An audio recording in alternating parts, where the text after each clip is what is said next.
Hey guys, welcome back to the channel. This is a story about what if Naruto, son of Mikoto Uchiha and Minato. Before I start, please support for more amazing content, and do consider subscribing to my channel and share this video with your friends. This is written by Trystanr and link in description and support writer. Let's start the video. Naruto Uchiha, the prodigal son. Prologue. 12 years ago, it was late at night in the middle of the forest outside of the Leaf Village. The wind was blowing and the moon was out. It seemed just like any other night. However, the roars of a demon fox and shouts of misery and pain that echoed through the night clearly showed the difference between this night and a normal night. A chunin was dragging a boy towards the village. "We have to get you to one of the safe places in the Hokage's monument," said the chunin that was dragging the boy, who was also in charge of escorting the people that were too weak to fight the Kyuubi to safety. The boy he was dragging wrestled desperately against the chunin's grip. "No, my mom and dad are still fighting back there," screamed a young Irika Yumino frantically, as said chunin was practically dragging him away from the massacre. Screams of torment and sorrow were heard all over the Leaf Village while the glow of fire enacted an eerie glow upon the village. Blood splattered against the earth as a tree branch impaled a random civilian. The buildings that were close by were now in shambles. The ninja of the Leaf were fighting as hard as they could against the gigantic fox. Meanwhile, in a huge puff of smoke, the fourth Hokage appeared right between the fighting ninja and the Kyuubi, standing on Gamabunta, the chief toad's head. The fourth had thick blonde spiky hair. It hung loosely down the sides of his face. He was wearing his Hokage jacket that hung down to his knees. It said fourth Hokage on the back in kanji. Other than that, he had the standard Jonin flak jacket and blue cargo pants on. He quickly told Gamabunta to hold the fox off until he got back, while he summoned Gamakin and Gamahiro to help him out. He vanished in a flash of light using his signature move, the Hiraishin. The toads started their long and intense battle with the fox. The ninja around could only watch in awe until a random Jonin shouted, "Give them all the support we can. Hit that damn fox with everything you've got." The ninja started to fire off all sorts of elemental jutsu at the fox to little or no avail. The fourth reappeared a couple seconds later next to his two best friends, Fugaku and Mikoto Uchiha, and Mikoto was giving birth for the second time in less than an hour. Sweat dripped down her face as she strained against the pain of childbirth.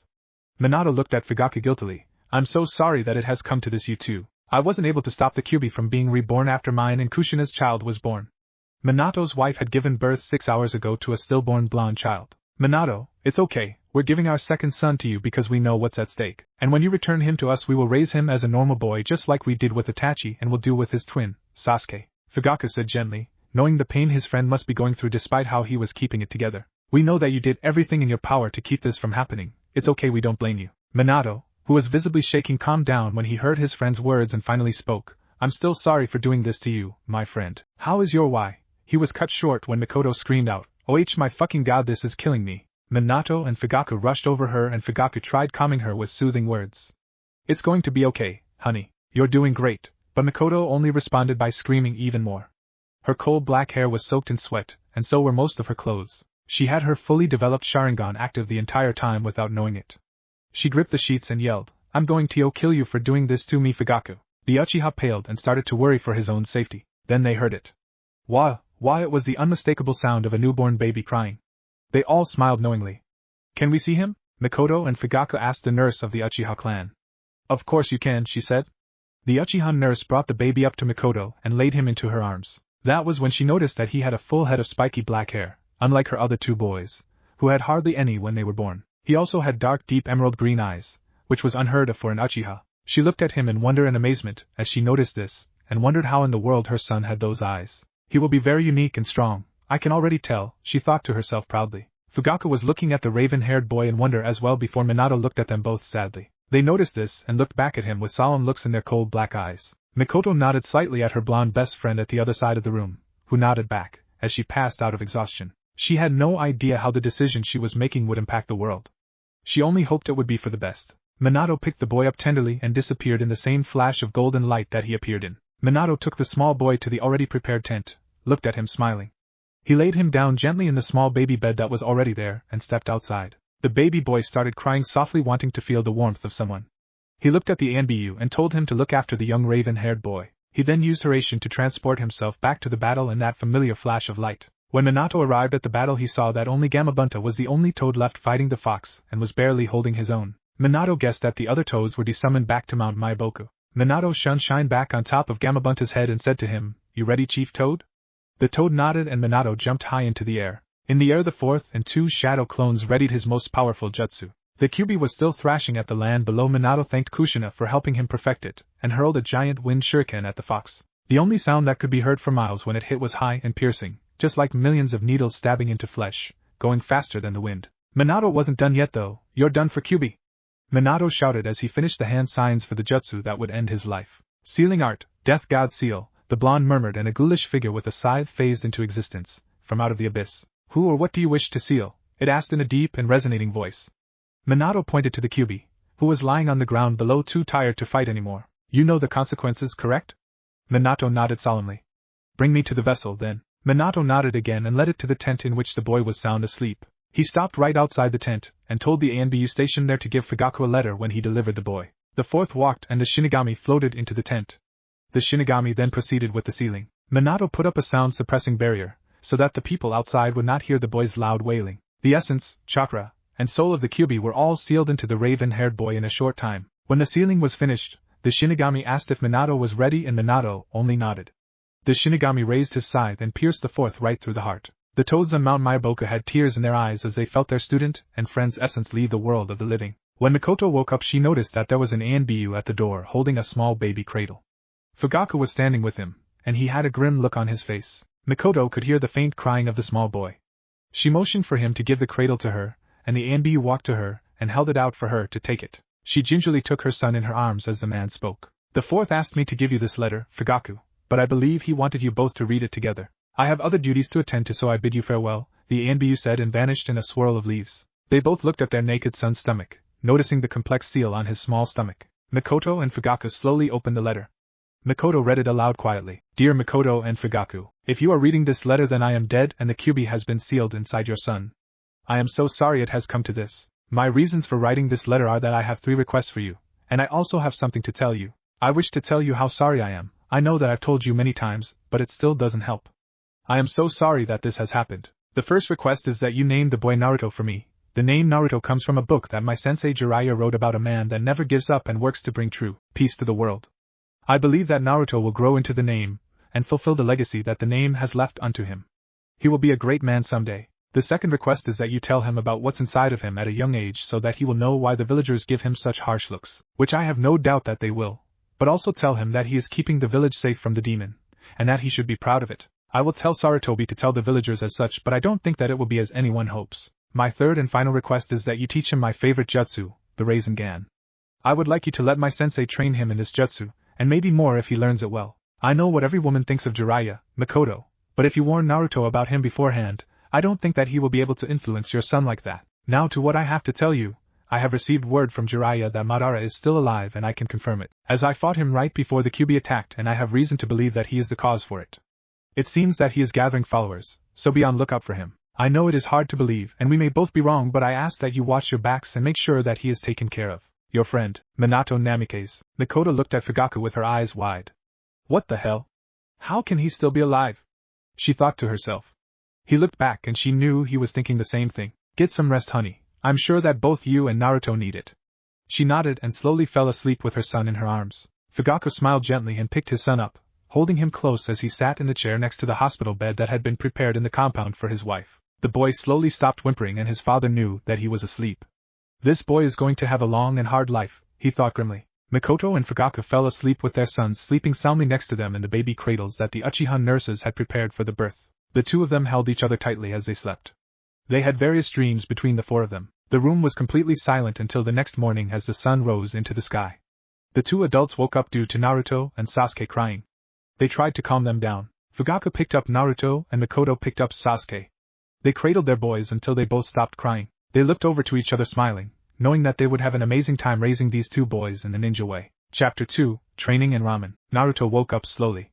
He sat up and looked around his room. It was mostly plain except for his bed and the desk against the wall. He got up and went into the bathroom to start his daily routine. He got into the shower and found that the water was freezing. What the hell, Sasuke, why is the water so cold? He yelled loud enough for his brother to hear him from down the hall. The 2 boys had grown close over the last 7 years. I don't know, Naruto, I haven't taken a shower yet, Sasuke yelled back. He started to get ready himself, getting his clothes ready for his shower. He also placed everything he thought he would need for the day in a pile next to his door. Naruto got out of the shower and finished his routine. He went to the dining room to find that everybody except Sasuke was already there. Hey mom, what's for breakfast? He asked happily. Well, we have some bacon and eggs. Or you can make yourself something, his mother said. He sat down and helped himself to some food. The family held a light conversation until Fugaku announced that he would be teaching them fire-style jutsu right after breakfast. Needless to say, the twins were ecstatic. After they finished eating, Fugaku took them down to the dock to teach them the fire-style, fireball jutsu. First he taught them the hand signs. Okay, now I want you to do those hand signs and inhale while you're doing it. When you are finished with the hand signs, I want you to say fire-style, fireball jutsu and exhale fast. Can you do that? They both nodded eagerly and started doing the hand signs. Neither of them had luck on their first few tries, but on the fourth try Naruto exhaled and a small fireball came out of his mouth. Wow, that was awesome, he said, and continued to practice. Each time the fireball got a little bigger, until it caused steam to roll off the water. There you go, Naruto, you've got it now, Fugaku said to Naruto. Sasuke got it not long after that and Fugaku praised him for it. For the next few months Naruto and Sasuke trained at the dock diligently at controlling the fireball jutsu. Soon they could both control exactly how long or wide it was. It was at that time that Fugaku came to check up on them and he was impressed at how easily they both were getting the hang of it. Fugaku also taught them 2 other jutsus, fire style, fire dragon jutsu and fire style, phoenix flower jutsu. They learned them both quickly, so Fugaku told them, keep practicing those 3 and once you turn 8 I will teach you more. Naruto and Sasuke's birthday was fast approaching and when they turned 8 they would be able to go to the academy.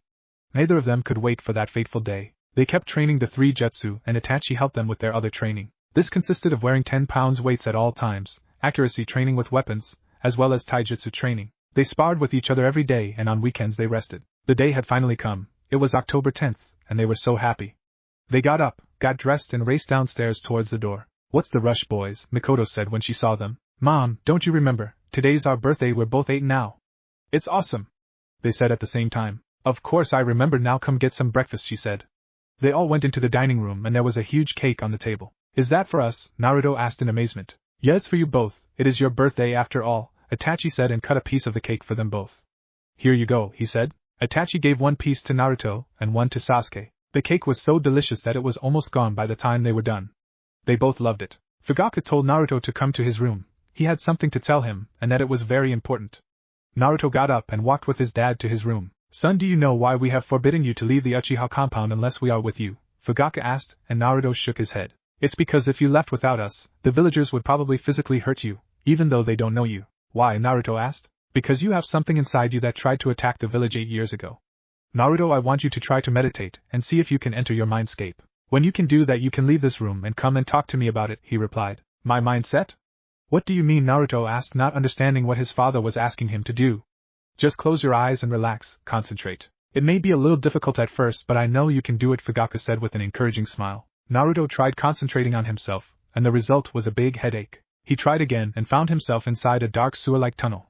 He walked forward for a bit until he found himself in a huge room with a cage in it. The floor was covered in water much like the rest of the dark sewer. He heard a low growling sound inside the cage, and he walked up to it wondering what could have made that sound. Taking a few more steps he found himself in front of cage face to face with a giant red fox. He looked closer and noticed that the fox had 9 tails. Why have you come here, you Uchiha scum? It asked angrily. Well, this is my mindscape, so I have a right to be here. But what I don't know is why are you here? He asked confidently. Take a closer look at the cage, boy. I am sealed here. The 4th Hokage sealed me here 8 years ago after that bastard Madara Uchiha made me attack the Leaf Village. Wait, so you didn't attack on purpose? He asked. No, I was happily sealed inside a woman named Kushina and he attacked her in her sleep with his eternal Mangekyo Sharingan. So, that's why you hate my clan? He asked the beast in front of him. I have to go talk to my father about something. I'll come back and talk to you in a little while. Naruto exited his mindscape. He walked to his father's room to find him sitting at his desk going over some papers. Dad, I talked to the fox demon, and he was mad at first that I was an Uchiha, but then he calmed down and told me something very important about why he attacked the village, he said, watching the look of horror on his father's face. So you actually talked to him? He asked. The demon also said that he was happy inside a lady before me, then a guy named Madara got him out, and used his man something against him to control him. His dad looked at him in a shocked expression. Dad? Are you okay? Who's Madara? Why did you tell me all of this? I told you because I made a promise to the 4th, who is my best friend, and because you are going to the academy this year. I didn't want you to not know why the villagers hated you. I also wanted you to know that it's a good thing that he's inside of you because you're keeping him from getting out and attacking again, Fugaku said. He looked very worried. Madara was once the most powerful Uchiha alive. He had control over the Sharingan like no one else. If the fox says that he is the one responsible for the attack, then we have a lot to worry about. You shouldn't be worried though, son. Everything will be alright. Thank you, Dad, for telling me this. I am going to talk to him again, so I'll talk to you in a little while, Naruto said and entered his mindscape. The Kyuubi was waiting for him to get there, and when he did the beast said, "I was listening in on your conversation with your father, and he is a good man. I realize now that not all Uchiha are bad. Do you want to learn how to use your Sharingan, and in return I have some rules for it. If you break these rules then I will seal your dojutsu forever, got that?" "Yeah, I got it. Now what are the rules and how would you seal my eyes?" Naruto asked curiously. "Rule number 1, you must not copy another's jutsu unless I say it's okay. I don't believe in gaining power without working for it. Rule number 2, you must never use the Sharingan against me. Rule number 3, don't be an ass about having power, it's annoying. And for your question about how I would seal your eyes, I am the creator of the Sharingan so I can honestly do whatever I want with it, to an extent. Come over here, Naruto." The Kyuubi explained to the boy what his rules were and Naruto nodded, understanding them for the most part. Naruto walked over to the cage and the Kyuubi put one of his claws gently on each of Naruto's eyes and when he opened them they were crimson with one black tomo in each. "Hi, now leave this place and open your eyes, your father is getting worried." Naruto did as he was told, and his father gasped when he saw his son's eyes. "Son, who activated your Sharingan?" Fugaku asked although he already knew the answer. "Oh, the Kyuubi did it for me, isn't it great?" Naruto said excitedly. "Yes it is, son," Fugaku replied. "So what else did the Kyuubi tell you?" "Well, he said that he was the creator of the Sharingan." At that point he was pulled back into his mindscape. The Kyuubi said don't tell him about the rules and ask him if he knows the shadow clone jutsu. If he says yes then I want you to copy it then perform it, because I want to talk to him about something and that will allow me to do so. Naruto nodded and left his mindscape. "Hey Dad, do you know the shadow clone jutsu?" he asked. "Yeah, why?" his father replied. "Kyuubi wants to talk to you and he says that if I copy that jutsu then he will be able to. He says it important." He replied back. His father reluctantly did the jutsu and Naruto copied it. He tried unsuccessfully to perform it the first time. He tried once again, and was met with a half-dead looking version of himself. After the third try he finally got it, and summoned one clone of himself. Fugaku was surprised to say the least. Some Chunin could do this skill and yet his 7-year-old son could. He didn't show it though, he didn't want Naruto to start getting an ego. After Naruto finally was able to do it he poured some of the Kyuubi's chakra into the clone, and it changed forms. What it looked like now was a black-haired version of the 4th Hokage. Fugaku gasped, "Why do you look like that?" He was assuming that it was the Kyuubi. "I look like this because the 4th put so much chakra into sealing me that it changed my human appearance. As for the hair, that was your son's doing, although it probably wasn't intentional. Personally I like this appearance because Minato's wife was my previous vessel and I had enjoyed his company. Sometimes she would let me talk to him through the seal. He was a very intelligent and interesting man. Now that that's over, Naruto, I need to talk to your father, so go train with Sasuke or something," the Kyuubi said in a voice that sounded like what Naruto would sound like when he got older. Then he practically pushed Naruto out of the room and shut the door. Okay, that was a little weird. So what to do now, Naruto thought to himself, as he was walking toward his brother's room. "Sasuke, do you want to spar with me? I'm bored," he asked when he got inside the room.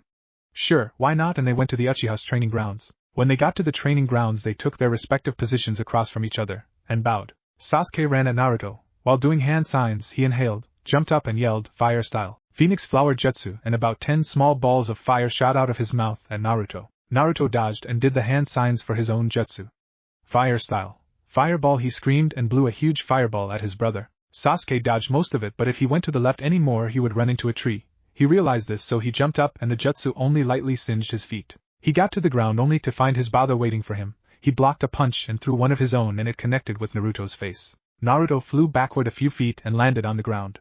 Sasuke walked to him and helped him up. "I think that's enough for the day," Itachi said as he walked out of the trees. "You guys shouldn't be sparring so hard, you are brothers, you know. Now let's get you to mother so she can heal your wounds so you'll be ready to start at the academy tomorrow." "Okay," the twins said at the same time, and ran towards the house. "What have you two been doing for the past half hour? You're covered in cuts and bruises," Mikoto scolded when she saw them. "We were sparring, mother. Sorry, I guess we went a little too rough." She gestured for them to come over to her. "Well, let me heal your wound," she said, and did the hand sign for medical jutsu and proceeded with healing said wounds. Naruto went to his room to find that the Kyuubi clone was sitting on his bed patiently wait for him. "Hey Kyuubi, how did your talk with Dad go?" he asked. "We will talk in your mindscape, but before that I need to talk to you for a minute. I need a new name. If someone heard you talking to me while I am like this there would be consequences for you and I honestly don't want that. Think of one and say it out loud." Naruto thought for a minute or two. "Is Manabi okay?" he asked, aware of his fondness for the 4th. "Yes, now hurry up and dispel me already so that we can continue this conversation in your mindscape," Manabi said impatiently. Naruto did as he was told and entered his mindscape. Manabi was in his cage waiting when he got there. "So what did you and Dad talk about, Manabi?" Naruto asked. "Well, we talked about a lot of things, but the thing we talked about most was you and Sasuke. It seems he wants you to each specialize in a different jutsu. For you it will be a technique that the 4th created. But for Sasuke it seems that he wants him to master and perfect the jutsu that he created himself. When you start the academy tomorrow I will tell you more. Naruto exited his mindscape and went to sleep wondering about what the jutsu was going to be. Chapter 4, The Academy. Naruto woke up the next morning, excited as ever for his first day at the academy. He got up, took a shower, brushed his teeth and headed downstairs for breakfast. Took you long enough, little brother, Sasuke said when he stepped into the dining room. Hey, only by like 10 minutes, he retorted. Sit down and eat, you're gonna be late, Mikoto said. Okay, they said and sat down. After they were finished eating, they gathered the things that they would need for their first day, said goodbye to their parents, and left for the academy. They walked for about 15 minutes before they arrived at the gate into the Uchiha compound. As soon as they left the gate, Naruto noticed it. It was the villagers. They stared at him with eyes that were filled with hate. It made him want to break down and cry, but then he remembered what his dad told him the day before, so he kept his head held high. He just hoped it wouldn't be like that every day. They walked for a little while and talked lightly about how they thought their day was going to be like. They noticed that there were shops lining the street, shops for everything from ninja tools to clothes. There were even shops for food. Naruto smelled some food coming from a little one on the end called Ichiraku's ramen. Hey Sasuke, let's go there for lunch, Naruto said while pointing to the small shop. Okay, it sure smells good, his brother replied. They walked some more and found themselves at the academy. They stood at the gate for a few minutes, admiring the grandeur of it, before walking in. They found their teacher Irika Umino, and he gave Naruto a puzzled look. The look on his face changed when Naruto said hello to a smile, and he walked them both into the classroom. Good morning, class. Today we have 2 new students, Naruto and Sasuke Uchiha. Say hello, Irika said to the class. The class said hello, and the twins went to pick their seats. Irika told them to sit wherever they wanted, so Naruto chose a seat beside who he thought was a really pretty girl. She had kind of short bluish black hair and wore a really loose tan hoodie and blue ninja shorts. Sasuke looked around the room again before sitting down by himself in the back. Irika announced to the class that they would be learning about the leaf's history. He launched into a huge lecture about how the leaf was built. Every once in a while he would ask a question and the class would answer. Naruto found out when Irika called roll that the girl he was sitting beside's name was Hinata, but he was so busy taking notes that he couldn't look at her. He didn't even notice that she was looking at and blushing when class let out for lunch. For lunch they went to the place they were talking about that morning. When they walked in, the owner greeted them and asked what they were having. Naruto looked at the menu and decided on miso pork ramen. Sasuke chose chicken ramen. When they got their food, Naruto took one bite and knew that he was going to be coming here often. What's your name, old man? He asked the owner. It's Tucci, and this is Ayam, he said while pointing to the young girl standing beside him. Well, I'm going to come here every day for lunch. It's so good, Naruto said and finished eating. When they were done eating they said their goodbyes and headed back to class. The rest of the day was pretty boring. Irika would go over something in the textbook, and then quiz them on it while it was still fresh in their minds. It was never hard, though Naruto thought that Irika was a very good teacher and listened to everything he said. At the end of class Irika announced that they would be learning about the different kinds of weapons in a ninja's arsenal the next day, and then dismissed the class. As the rest of the students filed out of the classroom, Irika called Naruto back. Hey Naruto, he said, how come I've never seen you before today? I've never left the Uchiha compound before today, so that is probably why. Naruto said politely. But why? Irika asked. Dad wanted to protect me from the villagers, Naruto explained, so he didn't let me leave the compound until I was old enough to understand why they hated me. Oh, Irika said dumbly before Naruto walked out the door and headed home. When Naruto got home he went straight upstairs to his room and closed the door. He sat on his bed and entered his mindscape to continue his conversation from the night before with Minabe. Hello kid, how was your first day? Minabe asked when Naruto arrived inside his sewer-like mindscape. It was good, I got to sit by a really pretty girl. Naruto said. Oh really, well that's good, Minabe said. Now I know what you are going to ask and I can't tell you anything about the jutsu that you are going to learn, but your father did tell me that I can teach you one fire-style jutsu of my choice. So I'm going to teach you a jutsu that hasn't been seen for about a century. It is called the fire style, Flame Dragon Bomb, and we need to be in an empty training ground really far away from any buildings, so go ask your father about it. Naruto ran downstairs and asked his dad about a training ground. I do know of one, it's called Training Ground 44, but you will have to wait until Friday because of school and you will have to take Itachi and Sasuke with you because it's dangerous in there. I will tell them that you are going camping, his dad said. The rest of the week flew by. On Tuesday they learned about weapons like shuriken, kunai, and a bunch of other kinds. On Wednesday they learned about ninjutsu and Irika was impressed that Naruto and Sasuke knew a few jutsu and asked if they would spar in front of the class, and of course they said yes. They went to their respective positions and bowed. Minabe had told Naruto about the first part of the Flame Dragon Bomb, which was just a simple fire dragon, the night before, so Naruto did Shadow Clone Jutsu to distract him. The 3 clones attacked Sasuke while Naruto continued doing hand signs. Fire style, Fire Dragon Jutsu, Naruto yelled before releasing an adult-sized dragon from his mouth. Sasuke dodged and did a Phoenix Flower Jutsu with only 2 hand signs. Naruto dodged and was about to do one more jutsu, but Irika interrupted him. That's enough, boys, he said. That was a great match, you two. Some chunin can't even do some of those jutsu, you should be proud. Alright class, that was ninjutsu, and tomorrow we will be learning about genjutsu, or illusions, he said. They did indeed learn about genjutsu, but since no one knew anything about it, they had to learn. The hard performed a low-level hell viewing technique on them, and the room was filled with screams. Iruka didn't want the other teachers to worry, so he undid the genjutsu right before class ended. It was Friday finally. Naruto went straight to school after breakfast. They learned about taijutsu, or hand-to-hand combat. Iruka told them to get into pairs and spar. Naruto flattened his opponent, a chunky boy by the name of Choji. Naruto helped him up and told him it was a good fight. They spent the rest of the class talking together with a lazy boy named Shikamaru. After class they raced home to get their camping gear and Itachi. When they got their gear, Itachi led them to the training ground. It took them about a half a day to get to the training ground. When they arrived at the overgrown forest of a cage, the twins exclaimed, "Wow, this place is huge." "Yeah, I know, this is training ground 44, but some people call it the forest of death," though Itachi told them why. They asked curiously. "You'll see why when we get inside. Come on, let's go," Itachi said and opened the nearest gate into the forest. They followed him inside the sinister forest. They walked until it started getting dark, which was about a mile in. They fought wild animals the whole way there. Itachi told them to set up camp and go gather firewood.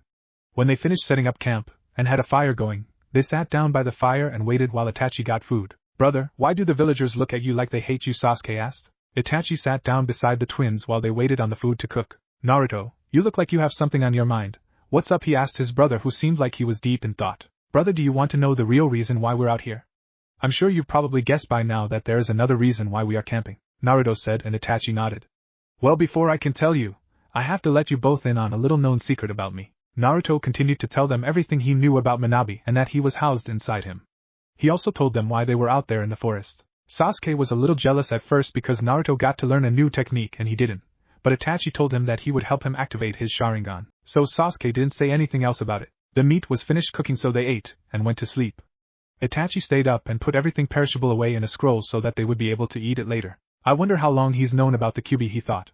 He used the shadow clone jutsu and told the clone to stay up and keep watch throughout the night. Then he went to sleep in his tent. Everything went fine the first night. Itachi woke up the next morning, got up, and dispelled his clone. He walked to the boys' tent and woke them up. They got up pretty quickly, and when they were all by the campfire, Naruto used shadow clone jutsu so that Minabe could come out. Itachi was so surprised that he fell right out of the chair he was in and landed on Sasuke's foot. "Ouch!" Sasuke exclaimed. "Naruto, who is this and where did you learn that jutsu?" Itachi asked. "Oh, Dad taught it to me and this is Minabe," Naruto said casually. "Yes, I'm the big beastie inside him that everyone is scared of," Minabe said with a foxy grin on his face. "Come, Kit, so that I can teach you the rest of the jutsu. Oh, and Itachi, I can help you with that little problem concerning your eyes if you'd like. We will talk later." He walked farther into the clearing and Naruto followed. After Itachi got over the shock of seeing Minabe, he told Sasuke to follow him. He walked in the opposite direction with Sasuke and then stopped. He got out a scroll from his pouch and unrolled it. "What is that, brother?"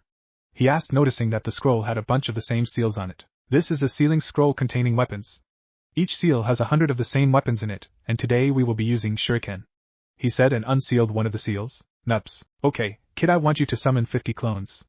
They will be working on your jutsu while we spar," Minabe said. "But how will that work? If I'm not working on the jutsu myself, how will I learn anything?"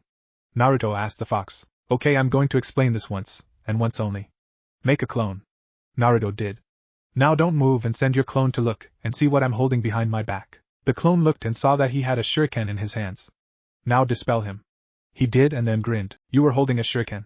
So whatever the clone experiences before it's dispelled, I remember." "What are the limitations of this?" Naruto asked, looking at Minabe. "Nice job, Kit, you're smarter than you look. The limitations are that you have to build up physical strength and speed on your own, but anything that has to do with the mind, such as reading or muscle memory, or even learning chakra control, you can do with this. The only thing you can't, like I said, is increase your physical fitness. Now make 50 clones." Naruto did as he was asked and created 50 clones. Naruto then looked around the field of clones thinking, "Can I test my max Minabe? I have an idea," Naruto asked finally. Minabe grinned at his student's willingness to think ahead. "Yes, go ahead, I want you to try and create 300. Naruto did the hand sign and said multi-shadow clone jutsu. He made 300 more clones easily but was breathing heavy and sweating. "So 350 are about my max right now." "Alright, that's good.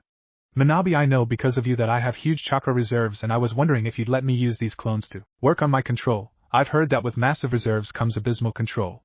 Minabe was shocked at the suggestion but smiled again. "You are correct. It's a thought process." Minabe hesitated for a few seconds. Alright, I'll let you. I want all 300 to work on trying to walk up that tree, without hands like this.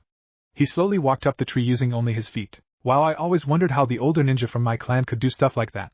So it's a chakra control exercise, Naruto said. Minabe jumped down and said yes, now with that many clones you could literally wreck your mind. So I want 20 to dispel every hour in sets of 10 from this group and 5 from each group of the first 50. All of your clones gain the memories, so that will also quicken your training. When they can walk up the tree, I want them to fight on the surface until they can fight for an hour without falling off. No jutsu. Now send the second group to work. Naruto told the clones what to do, and they all spread out around the clearing. Alright, now as for what the first group is going to do, I want 25 of you to work on the fire dragon jutsu. Make it stronger and hotter. The other 25 of you will be working on a wind-style jutsu called wind-style, air bullet. I want it to be able to put a clean hole through rock when they are done. Also, when both groups get down to 5 left, only dispel one an hour.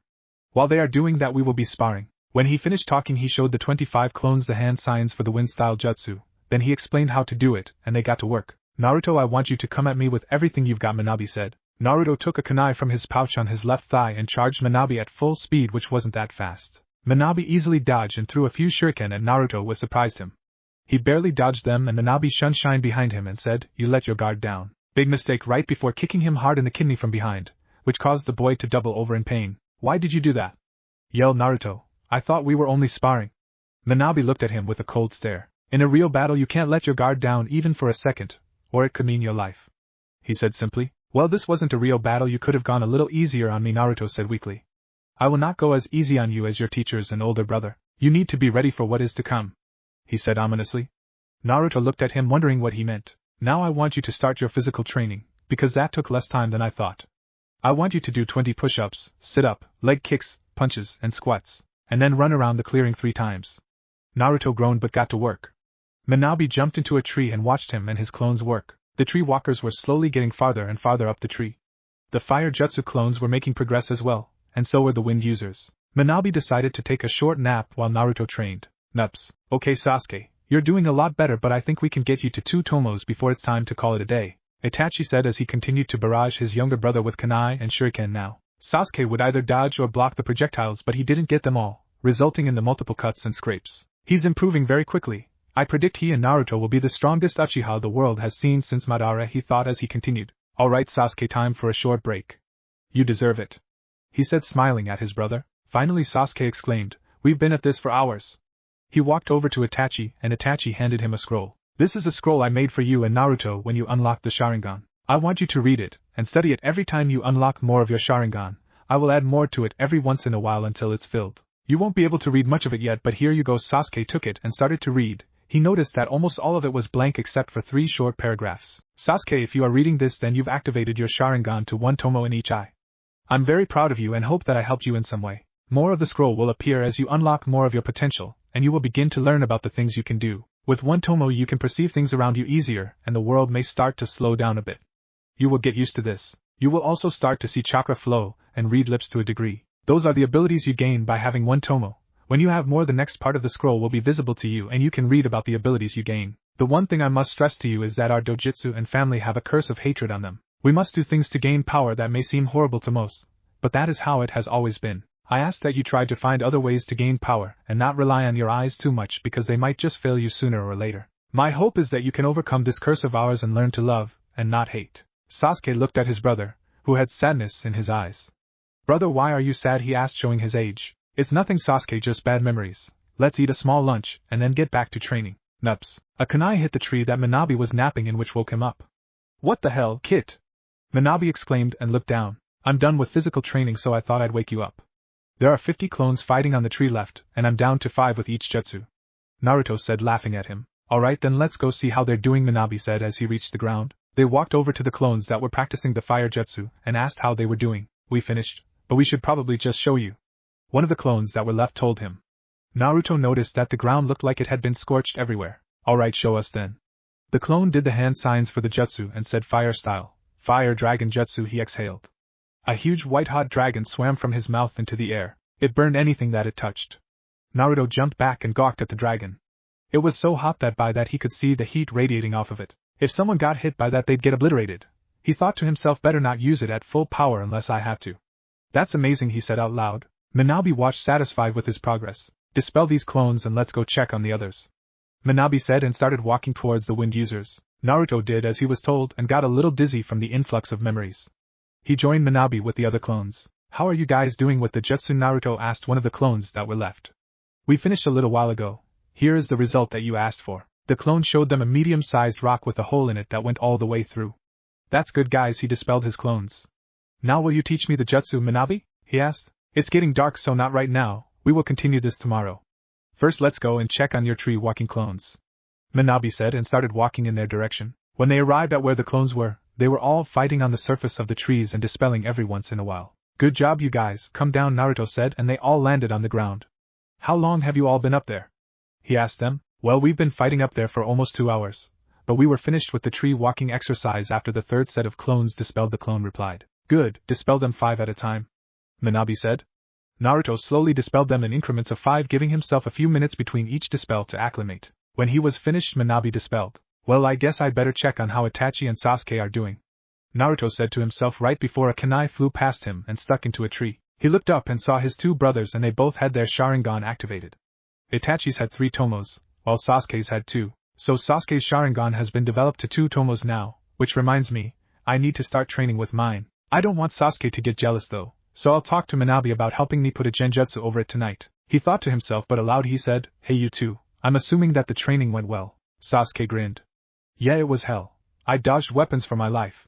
Once we got it activated, it was easier but it took forever to get to the second stage. I'm just happy that I got that far. Sasuke said excitedly. We should head back to the campsite, Itachi said and started walking in that general direction with Naruto and Sasuke behind him. You'll get to see the results of my training tomorrow when I finish, Naruto explained. You haven't even finished yet? What have you been doing out here? Sitting on your ass, I'll bet, Sasuke teased.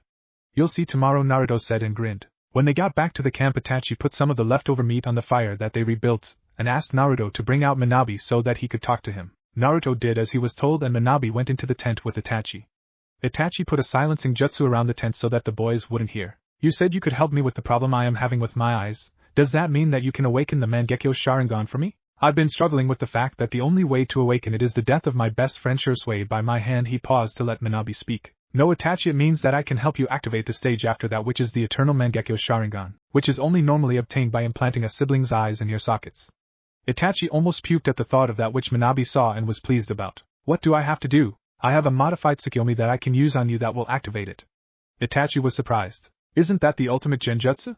He asked and Minabe replied. Yes, and before you ask, it will last 72 hours, that way you will experience it but only 20 minutes will pass in the real world. You won't have to worry about being out for 3 days. Itachi didn't even blink before saying, okay, I'll do it. Minabe activated his Sharingan, which was a completely golden eye that had 3 rings inside it, and along each ring was a decreasing number of tomo. The last ring had the standard 3, but all of the tomo were red. He told Itachi to lie down and brace himself. Kongo no Shicho Jujutsu, he said, and Itachi's eyes widened knowing that that wasn't the name of the jutsu. The last thing that Itachi saw before he found himself in a different world was Minabe's spinning Sharingan. Minabe walked out of the tent and Naruto asked where Itachi was. Training, Minabe said simply before sitting down beside them. Nups. Itachi found himself on top of the Hokage monument, but it was different than the one he saw every day. It had 7 faces on it instead of the 4 that he remembered. He looked at the last 3. One was Tsunade, the slug Sannin. The second was a man looked surprisingly like his youngest brother Naruto. He didn't recognize the third man, but he did notice that he had the Sharingan etched in his eyes. Itachi looked up. He realized that the sky was blood red. He looked around for the moon, and couldn't find it. He did see that there was a huge red Sharingan with the same design as Minabe's in the sky, minus the rings. What is this place? He thought. He took his eyes off of the Sharingan and looked around. The village wasn't in very good shape. Buildings were falling apart everywhere. He heard a sound a little to the left, and in the next second he was surrounded by unfamiliar ninjas. They all had no headbands on and Itachi wondered why. The circle of ninjas opened and the last man from the Hokage monument walked up. Who are you and what are you doing in MY village? The man asked. My name is Itachi Uchiha and I am from here. As you can see, he pointed to his headband. One of the men gasped when he looked at the symbol on the headband. Itachi Uchiha, you say? Hee, I thought I killed you 26 years ago after the war broke out. Yeah, I did, because I remember that you and your brother's teams had been such a thorn in my side for so long, but now you can't even touch me. Take him to the deepest dungeon and start the torture. He told the men behind him. They took him before he could fight back and slapped metal bands on his wrists. Before you are tortured to death, I'll let you know my name. I'm Madara Uchiha, the first and strongest of the Uchiha, and this is my world now. Take him. He could feel his chakra being drained rapidly by the metal. They walked him to the IT division and down the stairs that were right inside. Down and down they went for what seemed like hours. Itachi counted over 5,000 steps before they finally came to an end. Now he was in a hallway. It was dark with only one light near the stairs. They lead him down the hallway to the 5th door on the right. The ninja walked him inside the large room. He looked around at the tables full of torture instruments. They carried him to a cleared-off table. He tried his hardest to get free, but their grips were strong on him, and he couldn't get free. They strapped him down on the table with more of the chakra-draining metal. One of the men picked up a normal kunai and slashed him in the stomach. He gasped from the pain and the man cut him a second time, and then a third. The man grinned sadistically and ran the blade along Itachi's chest, leaving a slice that was a foot long. Itachi cried out as he never had before. Nups. It had been almost an hour since Manabe had used the genjutsu on Itachi. It's probably been long enough. I should go and check on him, he thought. The boys had eaten and were talking. He slipped into the tent and looked at Itachi. Shit, he's going to die if I don't act quickly, he exclaimed. There were 3 deep cuts along his stomach and a long thin one along his chest. He touched Itachi's forehead and said, "Written." And Itachi woke up screaming. What the hell was that? He yelled. Stop moving or you're going to bleed to death, Manabe said calmly. Itachi went silent and Manabe looked around for a first aid kit. He got some bandage tape and wrapped his wounds tightly with it.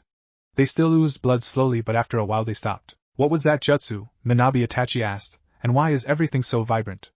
I can tell how worried you are, even though you don't look it at all. Manabe looks at him grimly. That was a mistake. I'm sorry. I should have told you what I was really going to do from the beginning. I apologize for that, but I needed an ally. Don't speak and let me explain. I could have put you in a modified Tsukiyomi, but instead I used a jutsu I've only ever used on myself. It is a time-space jutsu called Kongo no Shicho Jujutsu that literally allows the user or victim, in your case's soul, to travel 37 years into the future. I want to test my theory, and if I'm right, what you just saw will never happen. I am assuming that you met Madara Uchiha, and that he had taken over the world, correct? Itachi nodded and Manabe continued. Okay, I think I told your father this, but Madara was the reason that I attacked the village that night, 8 years ago. I'm not sure exactly what he's planning, but what you saw is the end result. That jutsu lasts 24 hours, 8 hours present time, and whatever injuries you sustain are transferred to your body. It's similar to the Yamanaka's clan jutsu in that regard. Now I want you to channel as much chakra into your eyes as you possibly can. Itachi started channeling chakra into his eyes with them closed, and then he slowly opened them. He screamed and fell to the ground. Nups. Naruto and Sasuke were sitting by the fire talking about the training that they went through during the day. Yeah, but the trick to training and activating your Sharingan is to strengthen your eyesight, Sasuke said, and Naruto asked how exactly you did that. Well, sparring is one way, but it has to be serious sparring, and you have to have it activated the whole time. Also, having thousands of projectiles thrown at you at high speeds will strengthen it. Naruto shuddered at the thought. So what did Manabe have you do?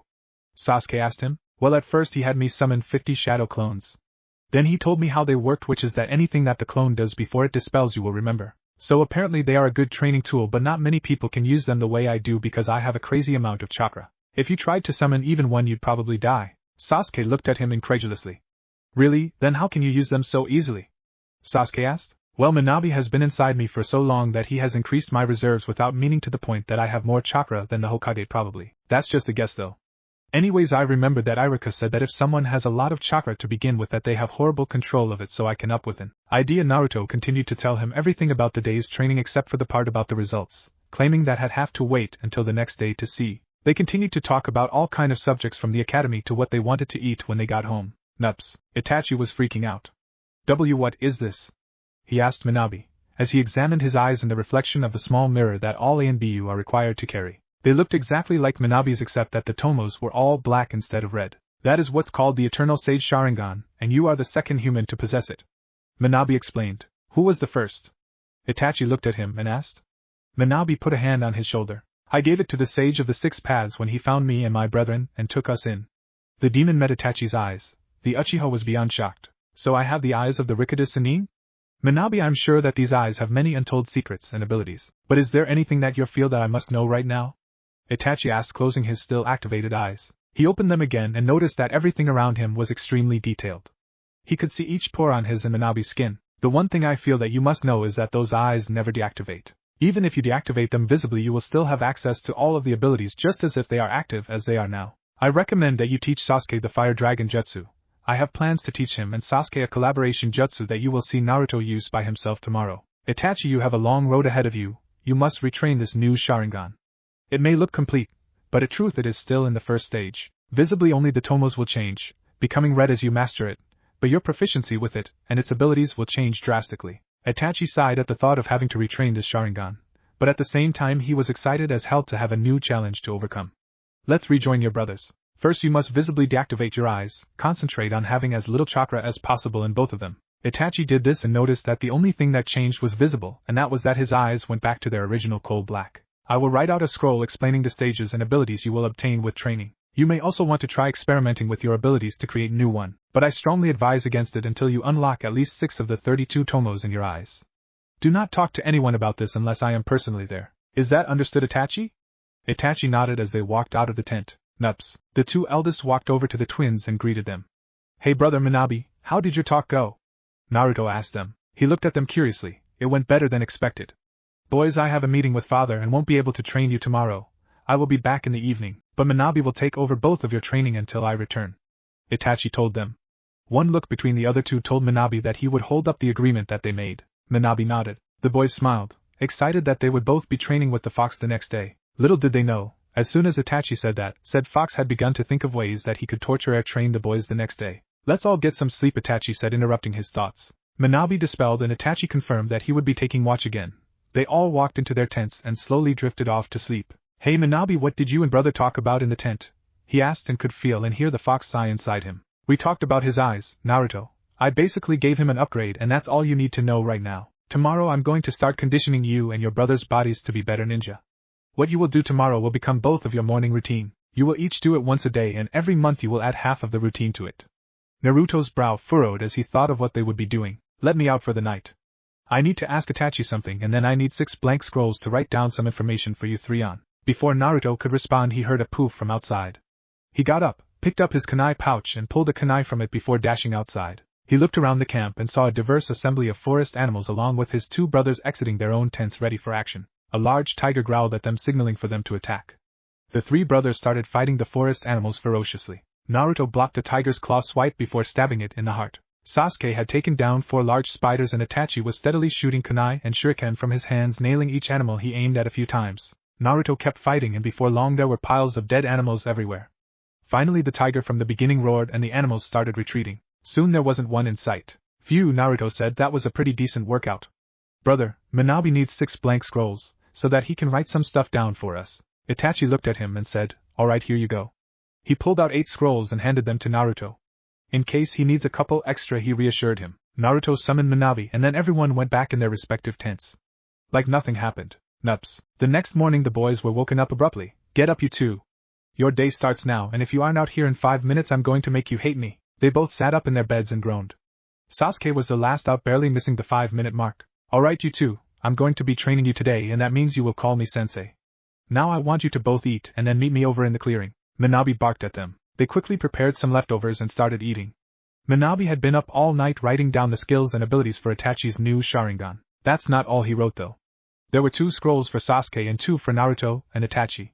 They quickly ate their food and walked out to the clearing. Alright, you 2, here is your first scroll. They contain chakra control exercises for you to start doing. We're going to at least double your reserves by the time you get out of the academy. I want you to start with the tree walking exercise, and work your way down. There are also elemental exercises for you, but I don't want you to start with them until you become a genin at least. There is 1 technique on the scroll for each 3 exercises. There are 27 different exercises for you to practice daily. I want you to be able to hold a spar with Naruto on the tree for an hour by the end of the day. If you can do that, I'll teach you a special way that you can use an undeveloped Sharingan like yours. If you find tree walking too hard to begin with, I want you to start with holding pebbles to use skin with your chakra. Before you start, however, I want you both to look at this scroll. This will be your morning routine from now on, and you will add half of it to the exiting routine every month. I will give you both what is known as resistance seals that you will be able to increase and decrease easily. I want them to both start at 10 and never go below that unless you are sleeping. Where do you want them? Pick somewhere that an enemy can see them to try and change them. Minabe lectured and they listened like good little boys. They both took their weights off and Naruto told him that he wanted his on his left thigh between his knee and torso. Sasuke put his on the right thigh, same location. Now those should only ever react to your chakra signatures, but if something ever goes wrong and an enemy changes them, you could be in big trouble. I don't want either of you to put it past 100 pounds of resistance until I tell you. It could seriously affect your growth. Start at 10 and wear them for a month and add 5 to it. Now as for your routines, read this.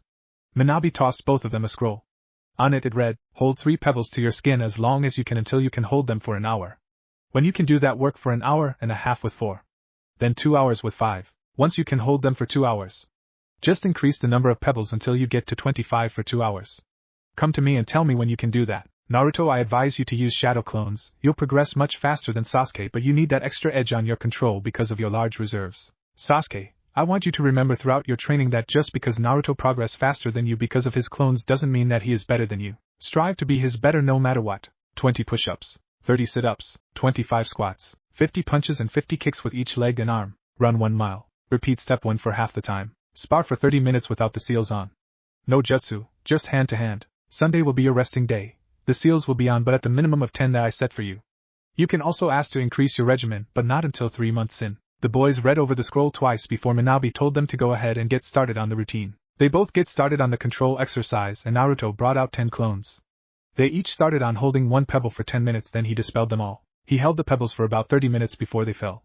Sasuke held his for 10 and was kind of jealous of Naruto for having such an awesome training tool. He tried again and held them for a little longer. He did this until he could hold them for 15 minutes. Then he gave up for the day and started on his physical exercises. They finished the push-ups around the same time, and moved on to the sit-ups. Sasuke finished first, and started on his squats. Right after Naruto finished, and started on his squats. They finished those at around the same time, and one started on the kicks while the other started his punches. They were both getting kind of tired at this point and finished at roughly the same time. Switching to the last exercise, they both power through it and finished. After this, they were both sweating bullets. They sat down and held their pebbles for the required time. Alright, take a 10-minute break and undo your seals. After the 10 minutes I want you to spar for 30. You should feel a little lighter on your feet with no resistance. Not a lot but nonetheless. They undid their seals and realized that they are lighter now. After the break they got into their respective positions across from each other. They each bowed and took a defensive stance. Start. They rushed at each other. Naruto threw a kick at Sasuke's head from the left, but Sasuke dodged under it and punched at Naruto's ribs from the right. He caught the fist and pushed it away. Sasuke lost his balance for a split second and that allowed Naruto to sweep kick his feet out from under him. A loud thud rang out as Sasuke hit the ground. Ugh, did you have to hit me that hard? Sasuke groaned. Get up, you still have 20 more minutes, Sasuke, Minabe said to them. Sasuke slowly got up and went into his stance. Naruto charged him and came from the left with a knee to his stomach. Sasuke blocked with his palms and countered with a punch to Naruto's face. It connected and sent the raven-haired boy flying. He landed on his feet and came back with force, aiming a kick to Sasuke's ribs. It connected hard, but Sasuke caught it and twisted his leg and the rest of him. Naruto realized this and threw himself into the twist, aiming another knee to his brother's head. Sasuke ducked and let go of Naruto completely, and watched him twist and land on his knee and left foot. He braced his fall with his hand too and jumped back up at Sasuke. The boy blocked another flurry of punches from his brother until he saw an opportunity, and caught Naruto's left fist, and pulled it toward him with his right at the ready to punch him hard. Stop, time's up, Minabe said a little too late as Sasuke's fist hit Naruto hard. The green-eyed boy flew back and hit a tree, knocking the breath out of him. Well done you two, that was a good match. Nice finisher, Sasuke, that was good. Minabe praised the older of the two as he went to help Naruto. Alright, now Naruto, I'm going to teach you how to combine the 2 jutsu I showed you yesterday. I want you to use both at half power. Minabe gestured for them to back up and they did. He quickly went through the hand signs for Fire Dragon and unleashed it at the ground, and before he even finished the dragon, he was already on the wind bullet. As the last bit of flame erupted from his mouth, he shot the bullet at the center. The fire was fueled by the compressed wind and exploded outward from the center. It burnt everything in a 30-foot radius. That is the fire style, Dragon Flame Bomb. It will be a collaboration technique for the two of you to work on mastering. Naruto, I want you to be able to do this by yourself if Sasuke isn't around because it is an invaluable technique, but it is much more powerful when 2 chakras are working together. Start working on getting the timing right. Sasuke, your part in this will be the Fire Dragon. He showed Sasuke the hand signs for the jutsu as Naruto walked off. They were both amazed at the potential of this jutsu but had to concentrate on mastering it. Sasuke started to work on the Fire Dragon jutsu, and when he got the basic dragon down, Minabe told him to work on making it bigger and hotter. I want to be able to feel the heat from 20 foot away. Naruto set to work with his clones. He decided that using a clone and the original for this jutsu would be best, and Minabe was surprised when he walked over and saw 50 clones working in pairs. Good thinking, Naruto. He praised the boy. Nups. Meanwhile, Itachi was on his way to meet their father. He took the short trip a little slower so that he could truly adjust to his eyes. Everything around him was vibrant and seemed to move with life. He realized that he could now see the chakra network of people instead of just the chakra. He also noticed that he could slow down the passage of time to a degree. I originally hated the idea of having to retrain my eyes, but now I'm looking forward to getting some alone time to train, he thought to himself as he walked. He was almost at the compound now, and wondered what his father wanted to talk to him about. He entered into the Uchiha district and slowly made his way to his father's room. He noticed that people had a different tint to their chakra now depending on what nature they were. Before, all chakra seemed blue to him, but now most Uchiha he saw had a reddish tint to their chakra network. He knocked on his father's door. "Come in." So he walked inside. "Ah, Itachi, glad you could break away from the boys.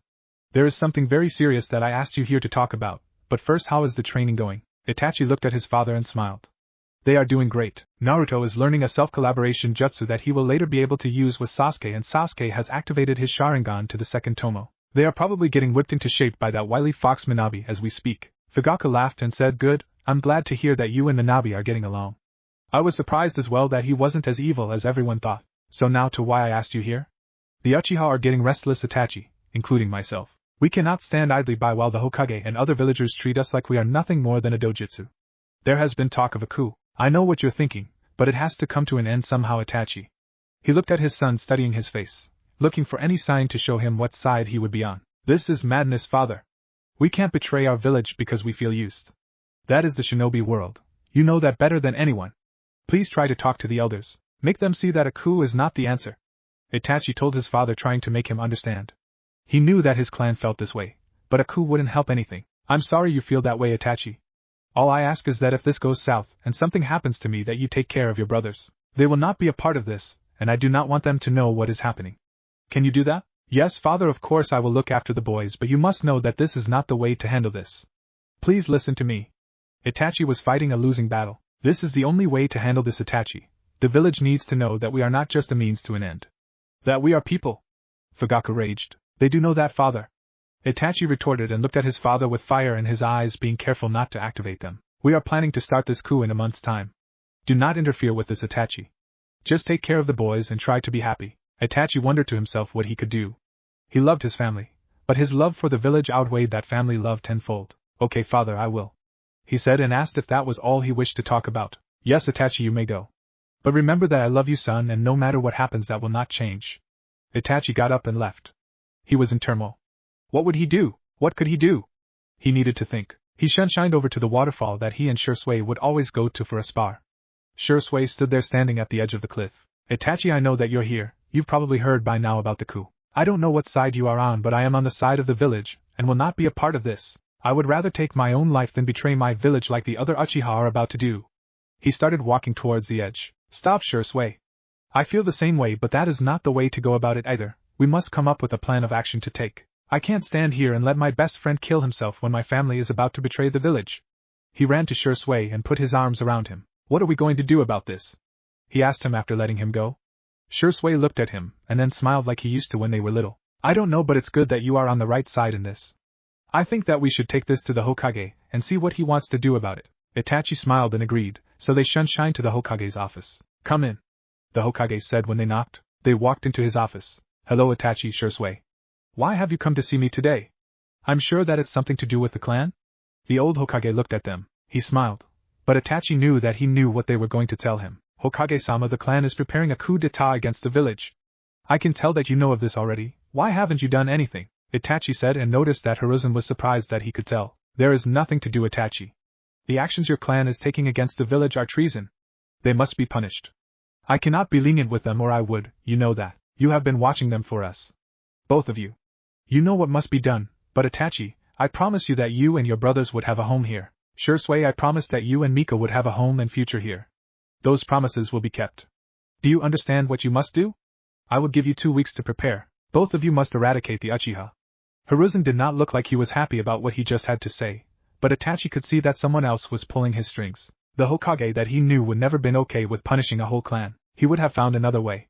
Danzo is making him order us to this, Itachi realized. "I cannot disobey your order, Lord Hokage, but I know who is to blame for this order. My clan will grow and prosper in this village after we do this. But know that I will never forget who was behind the massacre of my clan. He will be brought to justice, but in the right way. I want you to tell the next Hokage of this, and he or she will decide what happens after he or she has talked to me. Will you do this for me, Hokage? I have big plans for my brothers and I in this village. If the man who ordered me to kill my father is not put to justice, my clan will move. I am to be head of the Uchiha, correct? You're behind me on this, right, Shursui?" Itachi looked over to Shursui, who smiled and gave him thumbs up. He looked over to the Hokage, and was shocked. The Hokage had such a look of pride on his face. "Yes, I will do this for you, Itachi, if you will do something for me when the time comes. I want you to take that man's place. You're young now and need experience in the ANBU and as a Jounin instructor, but when the time comes for him to come to justice, the next Hokage will ask you if you are ready to take his place. I want you to say yes because that is how a clan head delegates, and you're 15 years old. You are way beyond your years, Itachi, and I think you'll be a great clan head, but first we must look to the task at hand. Are you going to tell your brothers? Or Miko? I think you should bring them all in and let us talk about it in the next week. I want to have a face-to-face with all of you. Just Hokage to his students. My father asked me not to, but I will do this because it'll help explaining if you are the one to be there when we tell them. Itachi said, and Shursui agreed. The Hokage smiled. Well, if that's all settled, Itachi, let me speak to you privately for a minute. Shursui, go and meet Itachi's brothers in the Forest of Death. There will be someone you don't recognize. They are a friend, and let them explain. Itachi was shocked that he knew what they were up to. He gave Shursui a note to give to Minabe. Give this to the one you don't know. Shursui bowed and left. Nups. Back with the boys, Naruto lay exhausted on the ground beside Sasuke. Minabe sat in the tree smiling. They almost have it. They only need another day of training together to complete the collaboration jutsu to the extent that it will not fail. It had been 3.5 hours since the two had begun. Naruto, thanks to his clones, got the timing perfect for his wind bullet in an hour. By that time Sasuke had gotten his fire dragon hot enough for the jutsu to work. It wasn't as hot as Naruto's at full power, but it would work. That was when they started putting the two together. They slaved at working on their timing for 2.5 hours and the jutsu only failed half the time now. All in all, it had been a good day. Minabe was proud of the two of them. He got them up and started them towards the camp. They walked into the camp and immediately they were all on high alert. Why are you in our campsite? Minabe asked, and Shursui looked at Minabe, shocked at the resemblance he had with the fourth. Itachi sent me from the Hokage's office. This is for you, he calmly said and handed Minabe the note. Bring the boys to the Hokage's office. Tell Shursui, the guy that gave you this note, to go and get Miko and do the same. Do not be seen, Itachi. Minabe showed Shursui the note and said, come on boys, we have to the Hokage's office. Be stealthy and do not be seen. He nodded to Shursui, who disappeared. Chapter 5, The Massacre. We will tell only a few about this, Itachi. Do you understand? The Hokage looked at the young man in front of him. He was sure that Itachi would be perfect to take Danzo's place in the shadows, and that the new Uchiha clan would prosper in the village, not as outsiders. They had come up with a plan of action to take against the clan, but it wasn't pretty, and he knew that Itachi did not like the situation. Yes, Hokage, only the new Uchiha clan can know about this, Itachi replied solemnly, knowing that he was about to eradicate his whole clan. They had been talking for a few hours now. A knock sounded at the door. Come in, Hiruzen stated. Shursui, Miko, Minabe, and the boys entered the room. As soon as the door was shut, an ANBU appeared and the Hokage nodded at him. The ANBU, who Itachi knew was Kakashi, put a silencing barrier over the whole building.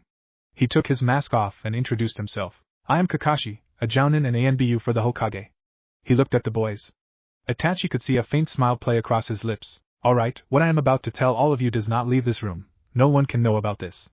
Do you all understand? The Hokage asked. Yes, Hokage, everyone said in unison. Good, now this will be a shock to most of you, but the Uchiha clan is preparing to stage a coup d'etat against the village.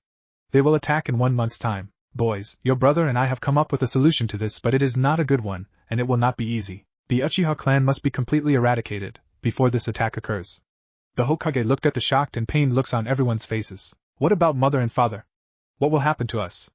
Naruto asked seriously, surprising the adults in the room with his lack of hysteria. Little did they know he was hiding his emotions from them. He was terrified of what might happen to them. He didn't know if they saw through it or not. I also would like to know why the clan is staging a coup. Why are you telling us this if you are going to kill us all?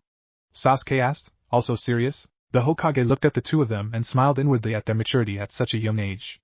The Uchiha in this room with us will not be killed. Your father is one of the heads that are planning the coup and your mother is helping him. They believe that we think of the Uchiha clan as just a dojutsu, and that we are taking advantage of them. They couldn't be more wrong in this thinking, but there is nothing I can do to change what they think. Your brother and I have both tried. You 5 will be the start of the new Uchiha clan. You will be put under the CRA when you turn 16, and you will all prosper as a recovering clan in the village. The clan compound will be used for many other different purposes which Itachi will explain to you. After this massacre is carried out, you must act as if you knew nothing. You will all live in a house right outside the village that I have been entrusted to give to whom I deem worthy. It will have a few surprises that you all may use to make yourselves stronger. Naruto, you and Sasuke will train with many sensei over the next few years until you graduate, including Kakashi here. He will be helping you train your ninjutsu. Minabe, I believe you've been helping them on their conditioning as well as other areas. I want you to be their rounded teacher. You will teach them in any area you think they will benefit from. Shursui and Miko, you will also train with these two teachers and learn from them. Miko, I hear that you are good with kenjutsu. You will be teaching the boys the basic katas. There will be many weapons for all of you to choose from in your new place.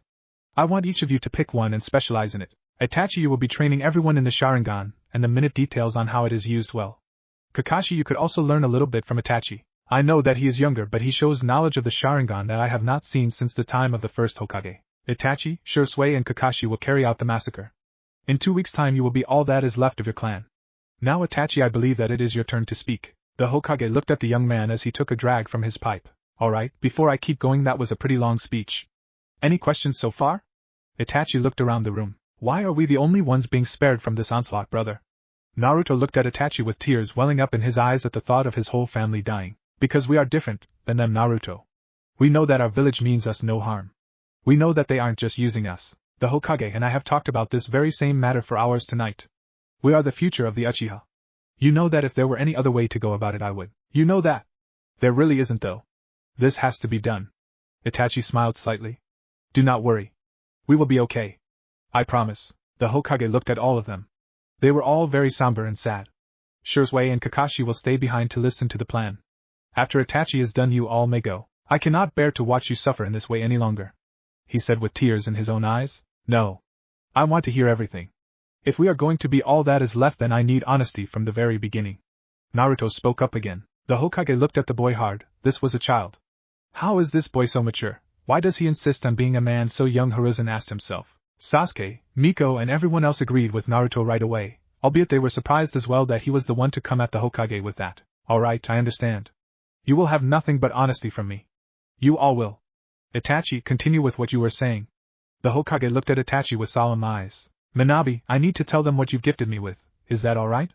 Itachi asks and Minabi nods, knowing that all cards must be laid on the table. Minabi took me into a jutsu of his own, making that showed me a future where Madara Uchiha ruled the whole ninja world. I'm assuming he overtook this village first because he was based here, but I promise you that every human alive was under his control. It wasn't a very fun experience. I was in the jutsu for almost 2 hours. Minabi brought me out of the jutsu, and I noticed something very strange. This jutsu gave me a gift, and that is what I need to tell you about. First, let me show you. Itachi looked at them all and then channeled chakra into his eyes. He felt them visibly activate and everyone gasped. Hiruzen looked at his eyes and realized that he had heard of something similar once before. What is that, Itachi? I've heard and read a description about something that looks similar, but that just simply can't be. Can it? The Hokage said, flabbergasted. What you all are looking at is the eyes of the Rikudo Sannin. They are called the Eternal Sage Sharingan, and they hold immense power. Minabi gave them to me because he said he needed an ally that he could trust with the information that I just told you about. He needed to change that future. I have barely an inkling of their power, and already I know that if I faced a normal Uchiha they wouldn't last 2 minutes. Itachi seriously relayed the knowledge that he'd been keeping from the boys to them. Minabi has promised me a scroll with a full description of their abilities, but if by chance I am able to pass them on, I am declaring any information that I do not give you about them a clan secret. You will know most, but not all of their power. Is that alright with you, Hokage? Itachi asked, knowing that the old man wouldn't refuse because he knew that Itachi's power was needed. It took a minute for the Hokage to compose himself after hearing that revelation. I do not like secrets kept from me, Itachi, but as long as I know the bulk of their power I am okay with it. I'm sure that we will all get to see the immense power your eyes hold in time. This does change a lot though. There is no way that the defective Uchiha will stand a chance anymore. We will talk about your trip to the future after the task at hand. I want you to write me a full report within the week. Now as for the plan, you 3 will go into the compound 2 weeks from now in the dead of night. Itachi, you will let Kakashi in. I want you 3 to kill any and all Uchiha as quickly as possible. The boys and Miko will not be in the compound that night. I will have a class outing planned for Irika's class that will take them out of the village for 2 days. They must take a family member, and they will choose Miko. Use any means necessary, do you understand? Once it is done, meet here and you and Sensei will be escorted by me to the Saratobi residence where I live. You can both sleep in the guest room until the class gets back from their trip. When they do, I will hold a public announcement telling the village of what has happened so that you 3 will not have to go on the run. After that, life will resume as normally as it possibly can under these extreme circumstances. I know it will be hard, but in time we will all be alright. We will recover from this, I promise you. The Hokage told all of them the plan, and though no one in the room was happy about it, they knew it had to be done and agreed. The boys didn't know what to think. 2 weeks and their clan would be gone. Their heads were down and they didn't speak. Naruto finally decided that he would be the one to cheer his brother up. Sasuke, there isn't anything we can do. I love our clan, but what they are doing can't be tolerated by us or the Hokage. Let's go and get some ramen, maybe that will help to cheer you up. He asked the Hokage if they could leave and Hiruzen said yes. So he took his brother's hand and ran out of the office, and they started off towards Ichiraku Ramen. Minabi spoke up here. Hokage, I am the QB, and as you well know, My previous vessel was Kushina Uzumaki. I enjoyed being sealed within her, and enjoyed the company of the fourth. I want to tell you that my attack on your village was not one of my own free will. I was made to attack this village by Madara Uchiha, who ripped me from the seal after Kushina gave birth to her stillborn baby. I have regularly checked my future viewing technique ever since he attacked the first time I checked it. I was sent to the battlefield of what looked to be a very long and bloody war. I do not know who was fighting in the war, but I can only assume it was Madara and the 5 great nations. I checked the technique a year later to see what had changed, and Madara was slowly gaining control over the entire world. He started here, where he was born. He put anyone that disobeyed him to death. I have been checking every year since then, and he only grows more powerful. If we don't do something to kill him in this war that is approaching, I'm afraid that this world will be lost. I would like you to allow me to help in training your next graduating class. I believe that they are the key to saving this world. All of your adult ninja are either already at their peak and will only get stronger or will be too weak to help anyway. I have begun Naruto and Sasuke on a training regimen that I believe will help them mature into hardened battle-ready shinobi. They will be the powerhouses in the coming war, along with Itachi. I wish to at least give your other children a background in training so that they will be able to defend themselves and maybe help us win the war when the time comes. Will you let me do this? Minabe finished, and by this time all the jaws in the room were on the floor. The Hokage didn't know what to think. This was the mighty Kyuubi, and while he knew that Minabe had never been particularly evil, he didn't know what to think about this coming war that Minabe was talking about. Adding to that was the fact that the fox actually seemed afraid of what was to come, which made the old man wonder how bad it really was. Alright Minabe, I will allow you to train the new genin. After each team's first C-ranked mission, they will be sent to you for 1 month. Instill into them whatever training that you wish, if it will help. Also, I know that you didn't attack of your own will. Itachi filled me in on everything and I agree. We must do everything to stop that future from happening. I'm sure that even now Madara is out there pulling his strings. You say that the war starts in 11 years? We must all be ready when the time comes. I will notify the other villages of this, but I do not think that they will listen until something has happened. I will also tell all of the sensei that the newest class is given to you to train them hard as well. Thank you for your honesty with me, Minabe, the Hokage replied after thinking about it. Nups. When the boys arrived at Ichiraku, it was empty except for the shop owner and his daughter Ayam. Hey Gramps, I need 2 bowls of miso for both of us. The owner smiled, saying, coming right up Naruto. Sasuke looked at his brother wondering how he could be so strong. They had just learned that their whole clan was going to be annihilated, and yet here Naruto was, with a smile on his face, trying to cheer him up. How do you do it, brother?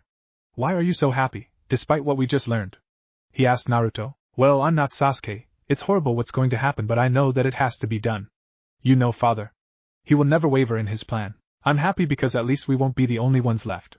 We will have Shurzui and Itachi to take care of us until we're out of the academy. We will also have Miko and all of our friends at the academy. I know that all is not lost, Sasuke, and that's why I'm not as scared or sad as you are. On this trip, try and make some friends. You'll realize, like I have, that just because something horrible happens, it doesn't mean that the world is ending. We have to be strong, Sasuke. For Itachi and the other 2, we can let it show that this is getting to us. Remember, they weren't going to tell us. But Itachi knees and thought differently. He thought that we would be ready, and we have to show him that we are. Naruto explained proudly to his brother. By that time their food was ready, so they started to eat. Sasuke thought long and hard about what his brother said while he ate his food slowly. After the first bowl was gone, he realized that Naruto was right. He decided then and there that he would show his older brother that he was strong enough, that he wasn't going to let the betrayal of the Uchiha clan ruin him. Thank you, Naruto, I think I get what you're saying. Let's show everybody that they didn't make a mistake by telling us, he said with enthusiasm. Naruto smiled thankfully. His brother had finally realized it too. They finished their meals and decided to go back into the forest to continue their training. The weekend wasn't over after all. The next 2 weeks went by rather slowly for our twins. They spent the rest of the weekend training hard in the forest with Minabe. It seemed to him that they had a renewed vigor about them because they had trained harder and harder the last 2 days. By the end of the weekend, Sasuke was able to spar with Naruto on the tree for the hour that Minabe had set for them. They had both gotten a lot better at the pebble sticking exercise. Naruto could hold 15 for 2 hours and Sasuke could hold 10. They worked on the fire-style dragon flame bomb until it was perfect. It now never failed and caused a huge explosion. After learning tree walking, they learned how to chakra hop. This was an exercise where you expelled chakra from your feet and jumped as high as you could. Minabe told them it would be good for increasing their reserves because they used so much chakra doing it. After they could jump 30 feet in the air, Minabe told them to start trying to jump to the same height with less chakra. It had been a tiring weekend for the boys, but in the end they had progressed far. After the trip was over, they went back home. It was very difficult for them because of what they knew, but they both kept quiet about everything. It was hard for them to be around their mother and father, knowing that they'd never see them again in 2 weeks. For the first week they went to the academy. It was a relief for them to go every day, so that they could get away from the compound. Sasuke actually put an effort into making friends, and found that there were a few kids that he and Naruto liked in the class. Shikamaru was smart, but lazy and didn't talk much. They spent many afternoons with him and his best friend Choji, who was kind and a little on the chubby side. They had found out the hard way not to say anything about it. Sasuke found that Shikamaru and Naruto both enjoyed shogi, which was a strategy game that they were all quite good at for their age. Kiba was loud and obnoxious, but Sasuke liked that he was a loyal person. He didn't like the dog though because of his clan's history with cats. He also attempted to make friends with some of the girls of the class but quickly found out that all they were interested in was that he and Naruto were Uchiha geniuses. One of the girls, Sakura was her name, had followed Naruto and Sasuke home one day. Sakura had long pink hair and wore a red shipao dress with white circular designs on it. Under the flaps of the dress was a pair of form-fitting shorts. She proceeded to ask Sasuke out on a date. He told her, "Sorry, you seem like a nice person, but no," and she cried and ran off. She did this daily now, switching between the two boys because she couldn't decide which of the two was cooler. This irked both of the raven-haired boys, but then he and Naruto were walking home one day and saw one of their classmates. Hinata was her name, and he walked up to introduce himself. He quickly found that she wasn't like all of the other girls in class. She was from the Hyuga clan and could care less what clan he was from. Some afternoons were spent playing at the park with Hinata and Naruto. He thought that her indigo hair was really cute, but he would never tell her or Naruto that. Every morning they would get up and start on their routine, and as the end of the 2 weeks rolled around they had noticed a lot changes in themselves. Naruto and Sasuke were getting stronger and faster each day, and their chakra control and reserves were increasing in leaps and bounds. They could both hold the 25 pebbles to their skin for 2 hours. Their progress in chakra leaping was slower, however, and they still worked at it every day. Minabe said that they still were using 5 times the chakra that was needed for the technique. This depressed both of them, but by this time the never-give-up attitude that Naruto expressed had instilled its way into Sasuke. He would not be beaten by his younger brother. They sparred every day for longer and longer times.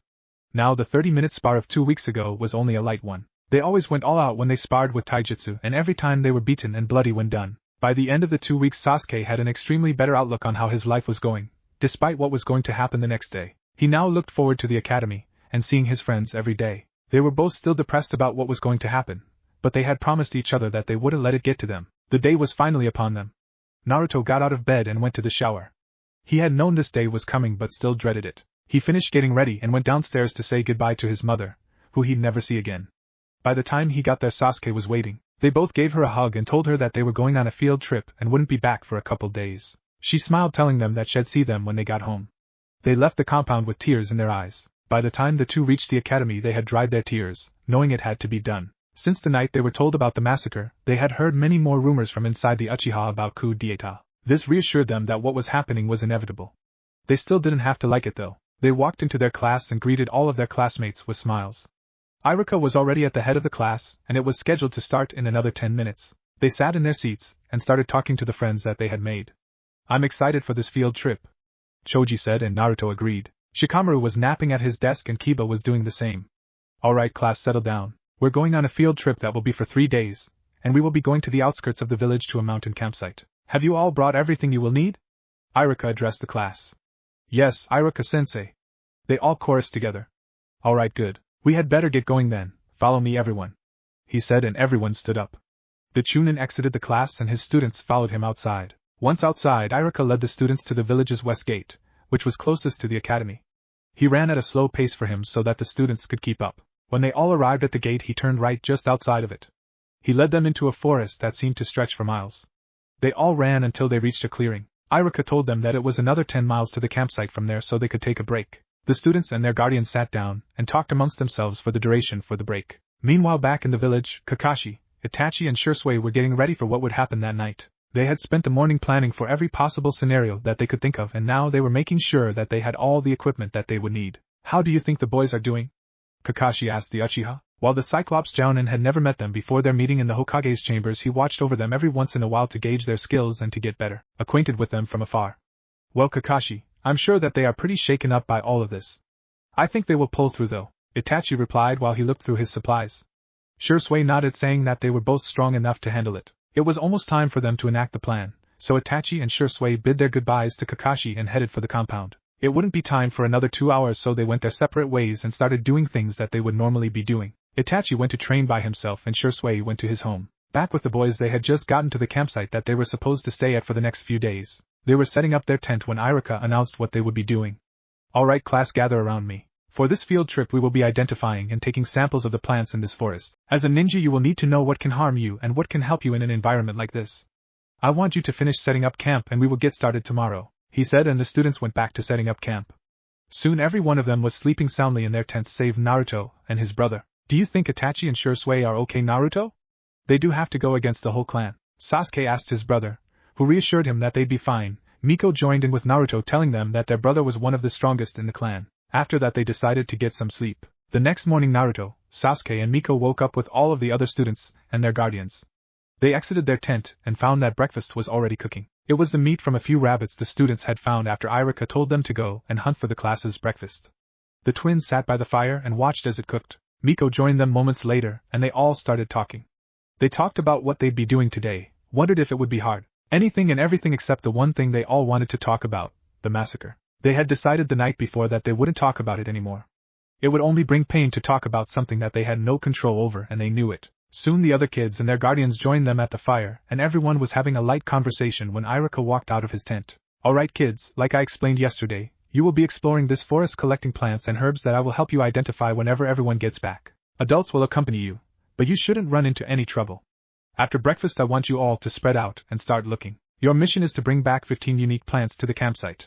Once everyone is back I will help in identifying them all. Everyone confirmed they understood with a chorus of, "Yes, Sensei," and quickly went to eat breakfast. After Naruto and Sasuke were finished they set out with Miko to explore. Naruto and Sasuke wanted to find different plants so that Irika could identify them and learn more. The first plant that Naruto picked was a purple flower, with thorns on each side of the stem. It had leaves that were grouped in threes. Sasuke's was a vine that also had thorns but didn't have a bloom. They searched the forest for hours until they both had 15 plants in their bags. Alright brother, time to head back, Naruto said and smiled at Sasuke. His brother agreed and they headed back to camp. When they arrived they saw that they weren't the first to finish.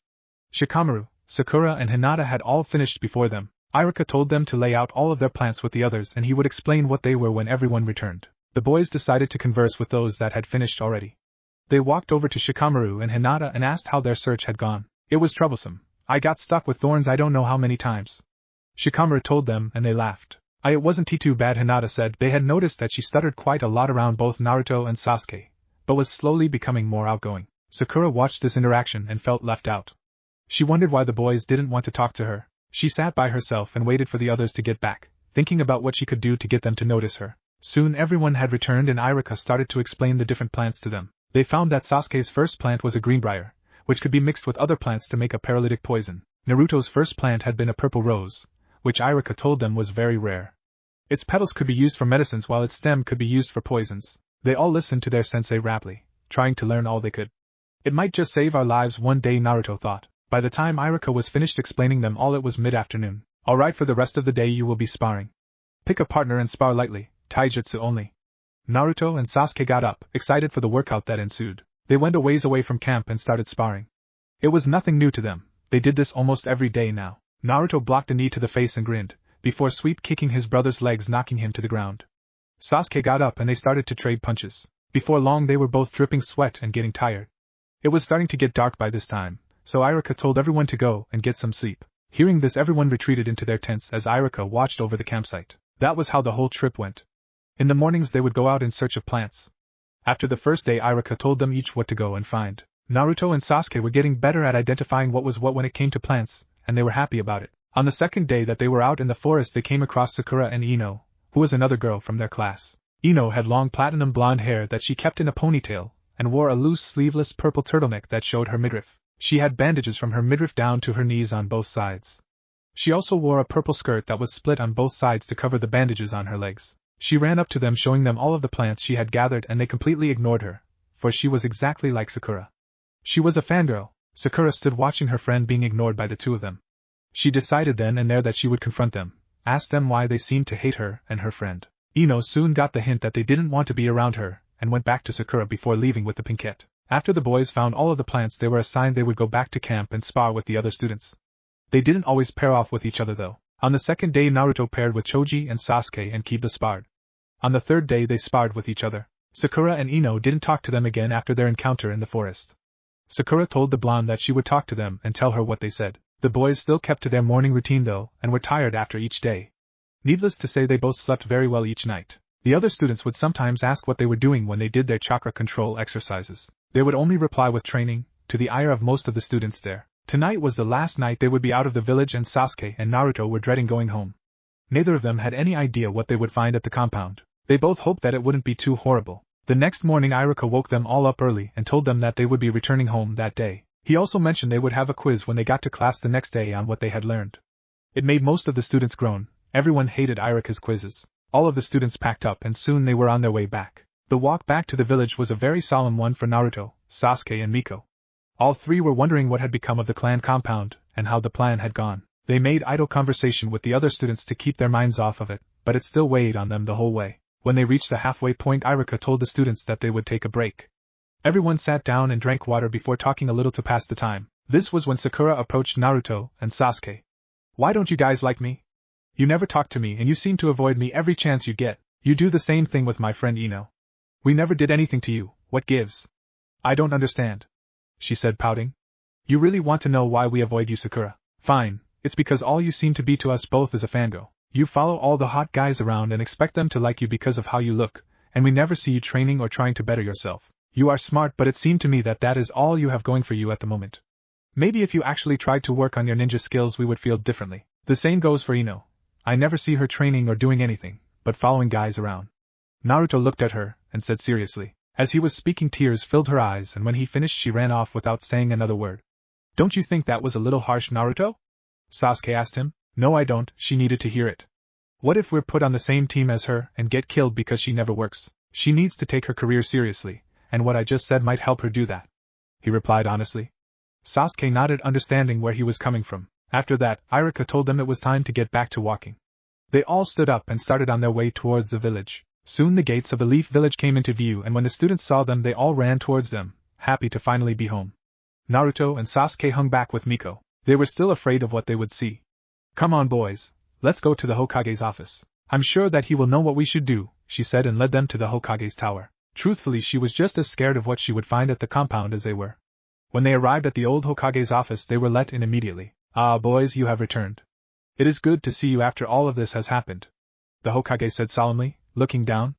"I'll take that as confirmation that our clan is gone," Miko said, not asking. "Yes, Miko, and before you ask you will be allowed to see what has become of your old compound, but only once more. It will hold too many bad memories for you once you see it in the condition it's in. You will not be living there, as I have previously told you. I have a house for you and what is left of your clan already prepared for you. I want you all to go and get the things you wish to keep from the compound. After today it will be closed to all visitors until I deem that it should be habited by your clan again. You may go with Kakashi to meet your brother and husband at the gates of the compound. They will be waiting for you there," he told them in all seriousness. They all saw the sadness in his eyes as he told them they would not be allowed to return after that day. "Thank you, Hokage-sama. We will take our leave now," Miko said as she ushered the boys out. They followed her sadly to where they would finally see their brother again, and what had become of their home. Itachi and Shursui were both waiting for them at the gates of the Uchiha compound. When they saw it they didn't know what to think. The gates had big holes in them from some sort of jutsu, and they were barely attached to the hinges that held them up. Itachi looked at his brothers with sadness in his eyes. He had not wanted either of them to see their old home in this condition. He shuddered at the thought of what he had done only 2 nights ago. When they approached he waved them over and greeted them. "Hey boys, I'm guessing you've already seen the Hokage." They nodded. "Alright, well then I guess it's time we went inside. We are here to get anything that we want to keep for sentimental value and to find any and all Uchiha scrolls, weapons and libraries. We will clean this place out completely and bring them to our new home. I'm sorry you have to go through this too, but it is necessary." They all nodded understanding. Itachi opened the gates, and what they saw next made both Naruto and Sasuke vomit on the spot. There was blood everywhere. It stank of death so much that they could taste the blood in their mouths. Once they regained control of their stomachs they looked around and were horrified. There were no more bodies because the Hokage had them all buried beforehand, but they could both tell that it had been a bloodbath and a true massacre. Blood splattered almost every wall as they started walking inside. They saw that it was a ghost town. No one had been left alive. They all split up with Sasuke and Naruto together. They looked for anything they could find that would be of any value. Soon the insides of the gates were piled 10 foot high with scrolls, weapons, different ceiling tags, and many other things. Naruto and Sasuke explored their home and found the spots where their mother and father had died. They vomited again, thinking of how horrible it must have been for them. "I gave them both quick deaths," Itachi told them, tears in his eyes. They could tell it had almost killed their brother to kill his own parents. "Let's get something that we can all remember them by," Naruto suggested, picking up a framed photo of the whole family together. It was the only one ever taken with all of them in it. "Thank you, Naruto, we can put this in our living room," Itachi said, regaining some of his composure and putting on a smile for the two of them. They all continued to look through their home to find anything else that they wanted to keep. After emptying it of everything they would keep, they sadly moved on. About an hour later everyone from the last of the Uchiha clan met together at the gates of the compound to say their last goodbyes to what was once their home. All of them were somber, and had sad expressions on their faces. They knew that this would be the last time anyone stepped foot in there for a long time. Itachi, Shursui and Miko started sealing everything they could into sealing scrolls that they labeled either jutsu, weapons, or sentimental. Once everything was sealed, they all took one last look at the compound and set out for the Hokage Tower. When they arrived, they went inside feeling very depressed and all wanting the day to be over already. They walked into the Hokage's office and he greeted them. "I'm assuming you all are done going through your previous home? Good. I want to sincerely apologize for how this has all gone down. If I could have done anything to change it, I would have." He looked down. "I will lead you to your new home. The house I have prepared for you was once the home of a very famous ninja, so treat it well. You may use it however you wish. No one will disturb you inside the grounds, and if you need to take a few days off from ninja duties, I understand. Before we go, I must make the announcement to the village." They nodded, no one of them wanting to speak. The Hokage led them outside and told his ANBU to make an announcement that everyone was to assemble outside the tower. After about a half hour, everyone was finally assembled. He and the last Uchiha jumped to the top of the tower. The Hokage looked down on the village. "Today is a very sad day for this village hidden in the leaves," he started. "1 month ago I learned of a coup d'état that one of our very own clans was planning against the village. They didn't like the way they were treated, so they started to plan an attack against the village and its people. The attack was supposed to happen in 2 weeks, and if it had succeeded, many people would have lost their lives and this village would be in chaos right now. That clan was eradicated, except for 5 members that are still very much loyal to this village. They came to me with the plan that their clan members started, and we all agreed on what had to be done. I tried multiple times to get the clan to see reason and not attack. 2 of their own was planted inside and tried everything they could to make them see that the way they felt was unfounded. We never mistreated this clan in any way. They would not listen and were planning to do everything in their power to crush this village. The clan that I'm talking about was the Uchiha clan, and these 5 who stand before you today should be treated as heroes of this village. If they hadn't stepped forward, I'm sure that this village would be in shambles at this very moment. For that, treat them with the respect and honor that they deserve." The Hokage finished, and there were gasps among all of the villagers, ninja and civilian alike. They all wondered what had transpired when they heard and saw flashes of jutsu going off in the Uchiha district, and now they knew what had happened. Some of the villagers wretched at the thought of a whole clan being killed, and some of their glares toward Naruto changed when they heard what he had done, what they all had done.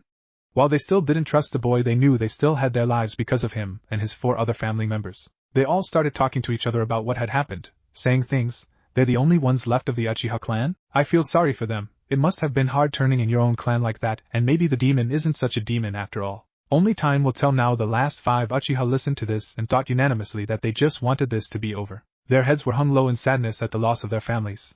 They all had tears in their eyes. The Hokage could tell that they wanted to leave, so he made one final announcement.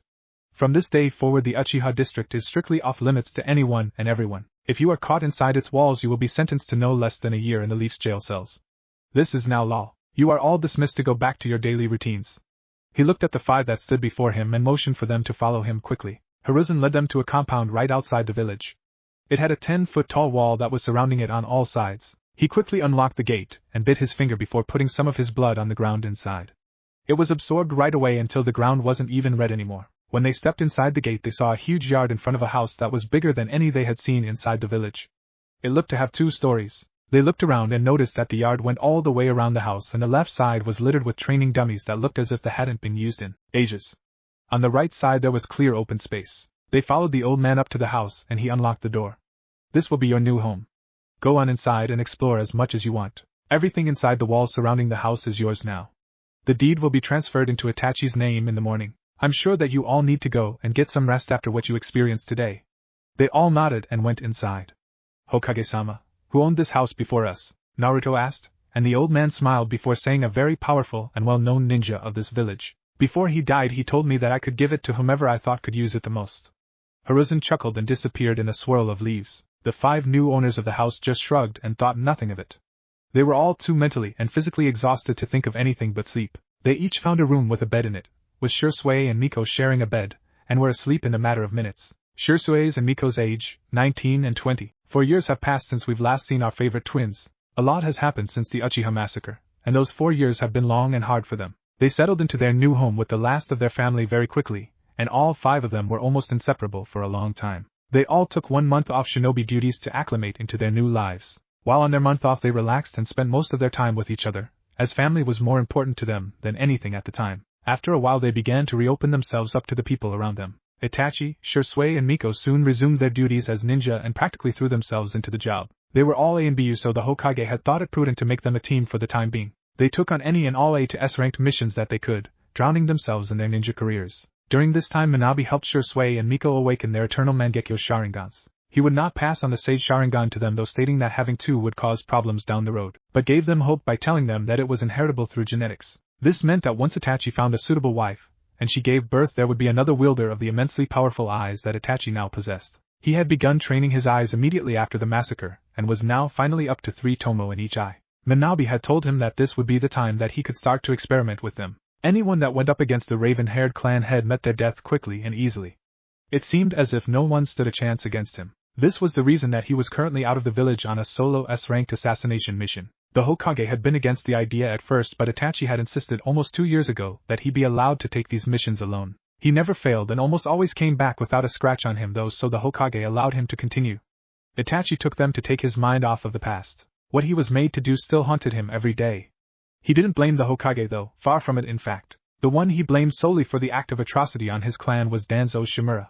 The man was an old war hawk that ran Konoha's underground and the Root program. Itachi swore the day he killed his clan that he would make the man pay for what he had been made to do. On a lighter note, Shisui and Miko were as happy as they could ever be with their second child on the way. The two of them were more in love now than they had ever been, and showed it often to each other. They had named their firstborn son Saidaru. He was almost 2 now, and Miko had retired as a ninja to take care of him when he was born. Their next child was said to be a girl by the medics at the hospital, and they were planning to name her Aiko, which meant beloved. Neither of them could wait for her to be born in only a few more short months. The two of them had mastered the Mangekyo Sharingan to the point of full Susanoo in almost a year ago. They both trained together whenever they could, and even though Miko was no longer an active shinobi, she had promised herself that she wouldn't let her skills dull. After their children were old enough to start at the academy, she planned to resume her duties if allowed, albeit at a much lighter pace. She wanted to become a Jonin sensei. Shisui was just like Itachi. He couldn't forget that night, and wanted revenge on Danzo for what they had been made to do. He would also go on missions solo, but only at B and A rank, at Miko's request. He found that while he was on missions he didn't think about the past and what had happened. That day still brought pain to all of their very souls. They set that date of December 19th aside every year to remember those that had fallen. It was always a day of sadness at the Uchiha residence. Naruto and Sasuke had come very far in the last 4 years. They trained diligently every day to achieve their goals. Neither of them knew who was really behind the kill order on their clan or who Danzo even was, so their goals were quite different that you might think. Ever since Naruto had heard about what the fourth did to save the village from the Kyuubi, he had wanted to become Hokage. He wanted to make the village a better place so that something like what happened to their clan never happened again. He wanted everyone in the village to respect him and his fellow clan members. He wanted to bring the village into a peaceful time, where the clans didn't dislike each other and weren't separated by power, but were equal in everyone's eyes. After the Uchiha massacre, this dream only strengthened in his mind, and he worked even harder to achieve it. He told no one except for his family about his ambition, and they all backed him and told him to go for it. This had made him immensely happy. Sasuke was a different matter, though. He strived to follow in Itachi's footsteps and become an ANBU captain. He wanted to become strong and be able to take on dangerous missions for the sake of the village. He wanted to protect it from anyone that posed a threat, just like his big brother did every day. This hadn't surprised Itachi, though. In truth, he had hoped it would turn out this way. But in secret he didn't want Sasuke to stop at ANBU captain. No, when the time came for the eldest of the three to step back into the shadows of the village, he hoped that Sasuke would follow him, all the way to Danzo's position when he was old enough. One thing was certain and abundantly clear about the whole of what was left of the Uchiha clan. They had a deep and unconditional love for the village that they lived in, and would protect it no matter what. Naruto and Sasuke's training had progressed in leaps and bounds. They learned from many sensei in the 4 years after the massacre. Minabe was still their main private sensei. He conditioned their bodies relentlessly to the point that when they released their seals they were twice as fast as any student in the academy, about mid to high genin in rank of speed. They were still nowhere near as fast as a certain green spandex-wearing genin, who was most certainly mid-chunin with his weights off, but they could sure run. Right now they were sitting at 50 pounds each. Minabe had told them they wouldn't be increasing them again until they became genin. Their morning routine now consisted of 200 of each exercise that they had been given the weekend that they had begun training seriously, along with 3 laps around all of Konoha. Their taijutsu was more solid than ever, although it was still only the academy-style taijutsu. They continued to spar every single day for at least an hour. Kakashi had helped them both add a few more ninjutsu to their repertoire as well. These jutsu were all different fire-style jutsu, except for one that Sasuke had learned, which was of the lightning style. They had found that in addition to the standard fire affinity that most Uchiha had, they both had one more. Itachi had seen this while looking at their chakra systems with his Sage Sharingan. Naruto's second affinity was wind, and Itachi had told him it was a very strong one. It was the same with Sasuke except his second affinity was lightning. Itachi told them this was very rare and that they should take advantage of it whenever they became genin. He also told them that their second affinities were both stronger than their fire affinities. This had confused the older Uchiha at first, but upon mentioning it to Minabe, the fox explained that unknown to most this was actually common with Uchiha that had more than one nature affinity. They either possessed a very strong fire affinity, or a mid-grade one with a very strong affinity for another element. Neither of the boys had tried learning any more jutsu for their stronger element yet, as they were told to wait until they were genin. The boys' chakra control had also increased drastically. They both mastered the chakra leaping exercise and went to a new exercise that Minabe called kunai standing. The exercise was actually pretty simple. All they had to do was balance a kunai on both of their hands and the tops of their feet only using chakra. He had told them to go one kunai at a time. They both had literally exhaled in relief at this, and he had laughed at them. It had taken them 2 years, but they had finished that exercise finally, and Sasuke was now working on kunai balancing and Naruto was working on kunai spinning. Sasuke was working on kunai balancing because Minabe wanted him to increase his reserves as much as he could. In the exercise he had to balance on a kunai stuck in the ground with only his chakra and one finger. Too much to one side or the other and you fell off, having to restart. And if you didn't reinforce the tips of your fingers to an insane degree you would not be able to take the pain of standing on the point of the kunai. Naruto however had reserves to spare, so Minabe started him on the hardest non-elemental chakra control exercise there was, which was kunai spinning. In this exercise the person would spin a kunai on their hand with only their chakra.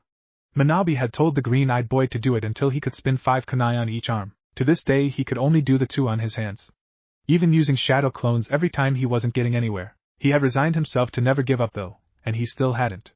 Sasuke was almost at the point by now that he would be starting on that very same exercise soon as well. Sensei helped them train their minds, and would drill them in tactics and strategy every week at least twice a week. Miko had promised them that she would teach them kenjutsu when they became genin. Itachi also helped to train them, but his training had only started 3 months ago, and it was very slow going. He trained them in the art of stealth. He would give them both an objective, and they had to complete it without being seen by anyone. It was difficult, but they were slowly getting the hang of it. By this time they were both mid to high genin in skill level, but had yet to pass the test because the test was coming up soon. Their everyday lives had changed around the village as well since the incident. When they would eat in restaurants they were shown a lot of respect and admiration for what they had done for the village. Even Naruto didn't receive the glares he once did anymore. The villagers were still very wary of the demon container, but had started to treat him with at least a little respect. He figured that it would be a while before they truly trusted him, and while he didn't understand why they couldn't just see past the fact that he had Minabe in him, he put up with it nonetheless. He had promised himself that he would earn their respect one day. The twins' classes had been pretty much the same though. They learned as much as they could from Irika, and continued to make many more friends. Sakura and Ino had even started to come around from their usual fangirl selves to seemingly hardworking kunoichi. Oftentimes they would stay after school and have shogi tourneys with Shikamaru, their lazy Nara friend.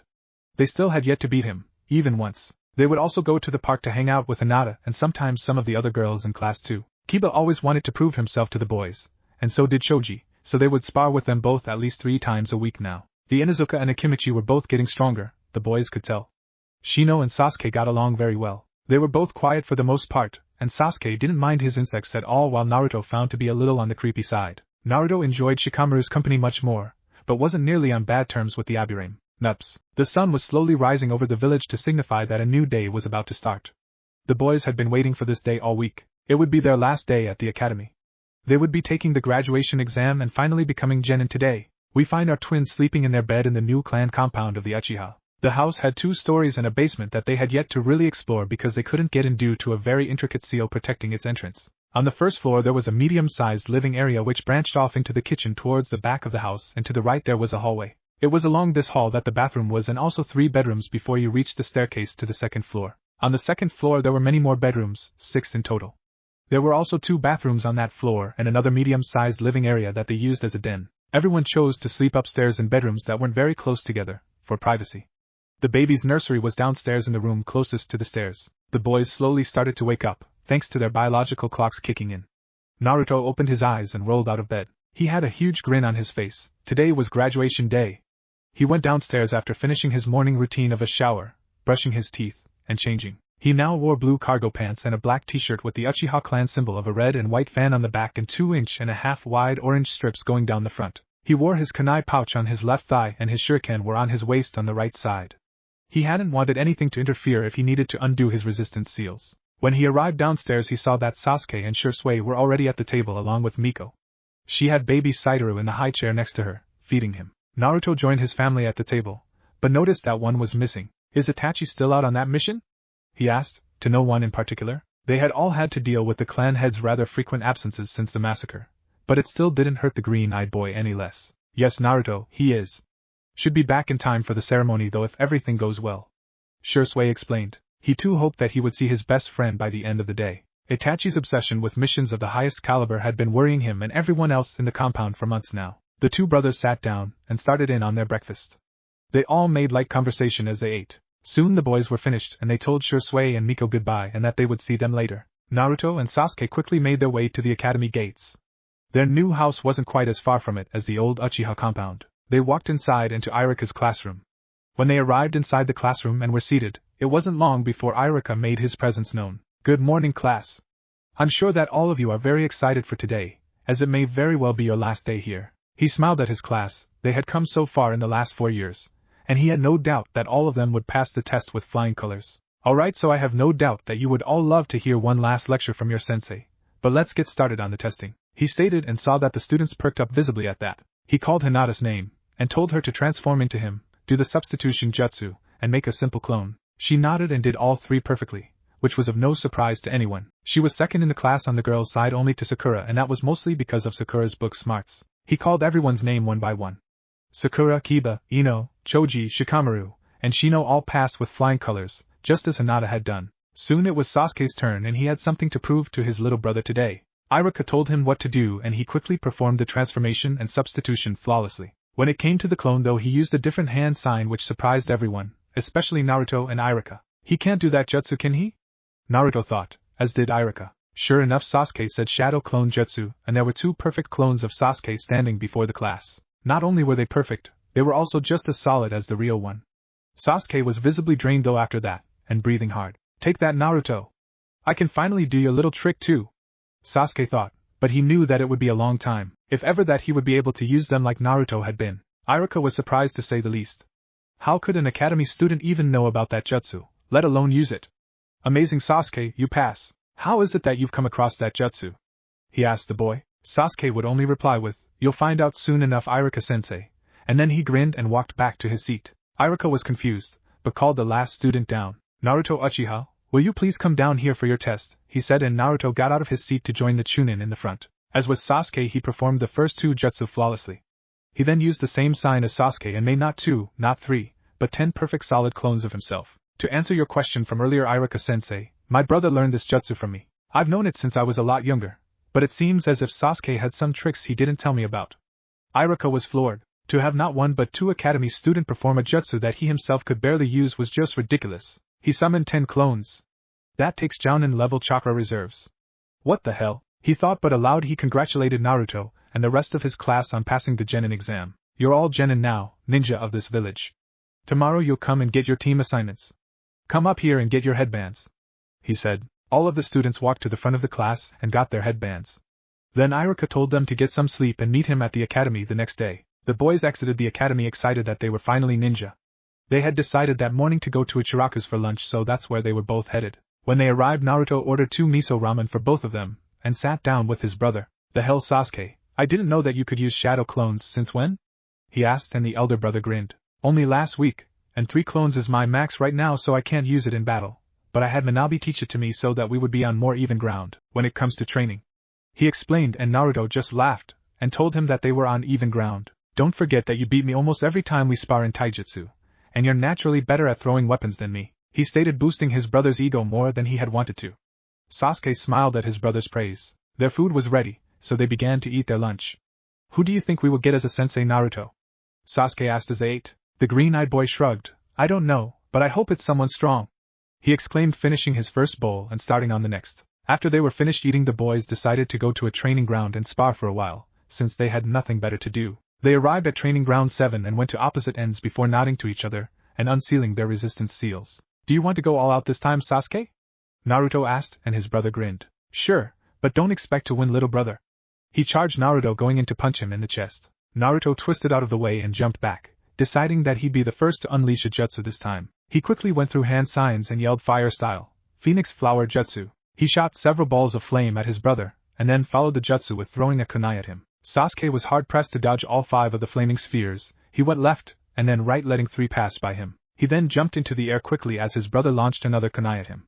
He deflected it with his own and then threw the weapon at Naruto, followed by doing the hand signs for the new lightning-style jutsu he had learned. Naruto dodged to the right but Sasuke landed on the ground close to him. He finished the hand signs and yelled, "Lighting style, static current." He put his hands on the ground and sent the jutsu toward his brother. The ground was ripped up by the electric current running through it. It sped toward Naruto and the boy knew that he didn't want to be hit by that, so he jumped into the air. Sasuke jumped after him throwing 3 shuriken. Naruto couldn't move in the air, so he summoned a shadow clone to take the hit for him. 2 of the shuriken hit the clone, but it dispelled before the third had, and the last shuriken sped through the smoke of the dispelled clone, hitting Naruto hard in his chest. The green-eyed boy winced in pain but started forming more hand signs. "Wind style, air bullet," he exclaimed, shooting a compressed ball of air towards Sasuke, too fast for him to dodge. The bullet threw him backwards into the ground. Naruto landed and went after his brother, deciding that he would start a taijutsu bout with him. Sasuke was up by the time Naruto reached him and defended against the punch to his ribs. He sent one of his own towards Naruto's head. His brother ducked and sweep kicked his feet out from under him before taking a kunai and putting it to Sasuke's throat. "Looks like I win this time, Sasuke. I believe that makes us even at 35 to 35. He said, remembering their rivalry. His brother grunted and pushed him off of him. "You won't be so lucky next time, Naruto." "I'll win," Sasuke said, and then looked at his brother. They both started laughing, knowing that it had been a good match on both of their parts. After their little spar, the boys decided that it was time to go home and get some sleep for in the morning. Soon they were sleeping in their bed soundly. They had been congratulated by Sensei and Miko when they arrived at the compound, but told them that they were heading to bed, to rest for the next day. Sensei and Miko both understood, of course, and were happy for the 2 boys that had become their little brothers. The next morning came in what seemed like seconds for our twins. They woke up early to get a start on their morning routines. This had become normal for them, and they set out for a training ground. The village was very quiet at this hour, so they found an empty one without much hassle. Soon they were furiously exercising. Sasuke was working on his laps and Naruto started on push-ups. They quickly moved through each exercise, and about an hour later they both started working on their respective control exercises. Sasuke was standing on the point of the kunai with only his chakra holding him up. He had 1 clone working on it with him. This had become a lot easier for him since Minabe taught him the shadow clone jutsu, and he started to progress twice as fast. His goal was to stay on it for an hour straight.